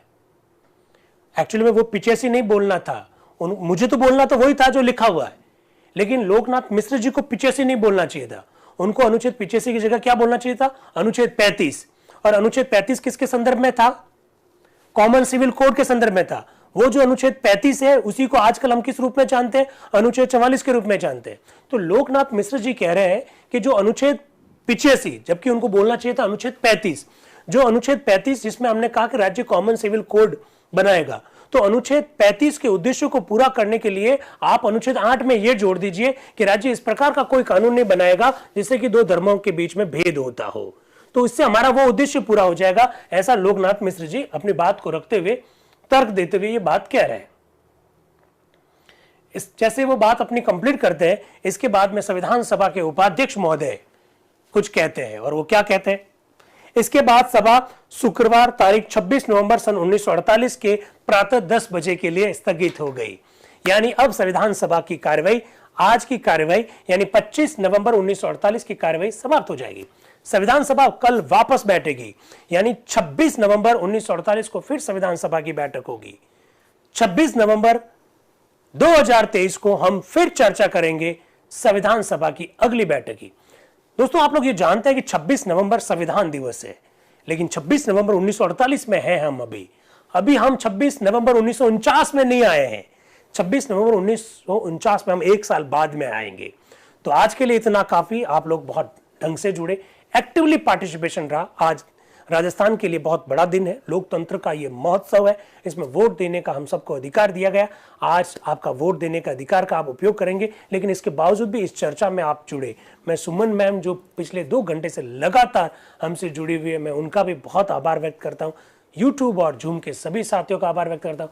आज आपको फीडबैक लिंक नहीं मिला, क्योंकि आज जहां से खड़े होकर मैं बात कर रहा हूं वहां अवकाश है। आज पूरे राजस्थान के हर कार्यालय में अवकाश है। इस कारण से आज फीडबैक लिंक देने वाले लोग ही उपलब्ध नहीं है, लेकिन हम उपलब्ध हैं। मेरे दिमाग में बहुत सारे ख्याल आया कि जब पूरे राजस्थान के सारे कार्यालयों में अवकाश है तो हम अवकाश क्यों नहीं कर लेते, क्योंकि हमारी खूबसूरती यही है कि संविधान सभा की जो बैठ के जिस तिथि को हुई, हमारी कोशिश यह है कि उस तिथि पर ही आपको वो चर्चा उपलब्ध करवाई जाए। इसलिए सब जगह अवकाश होने के बावजूद भी आज आप लोगों के सम्मुख हाजिर हुए। तो 25 नवंबर 1948 की पूरी चर्चा आपके सामने रखी। मैं दिल से आप सभी लोगों का आभार व्यक्त करता हूं, आप सभी लोगों को साधुवाद अर्पित करता हूं। कल फिर हम सुबह 7:30 बजे मिलने वाले हैं। Thank you very much and wish all the best. Thank you.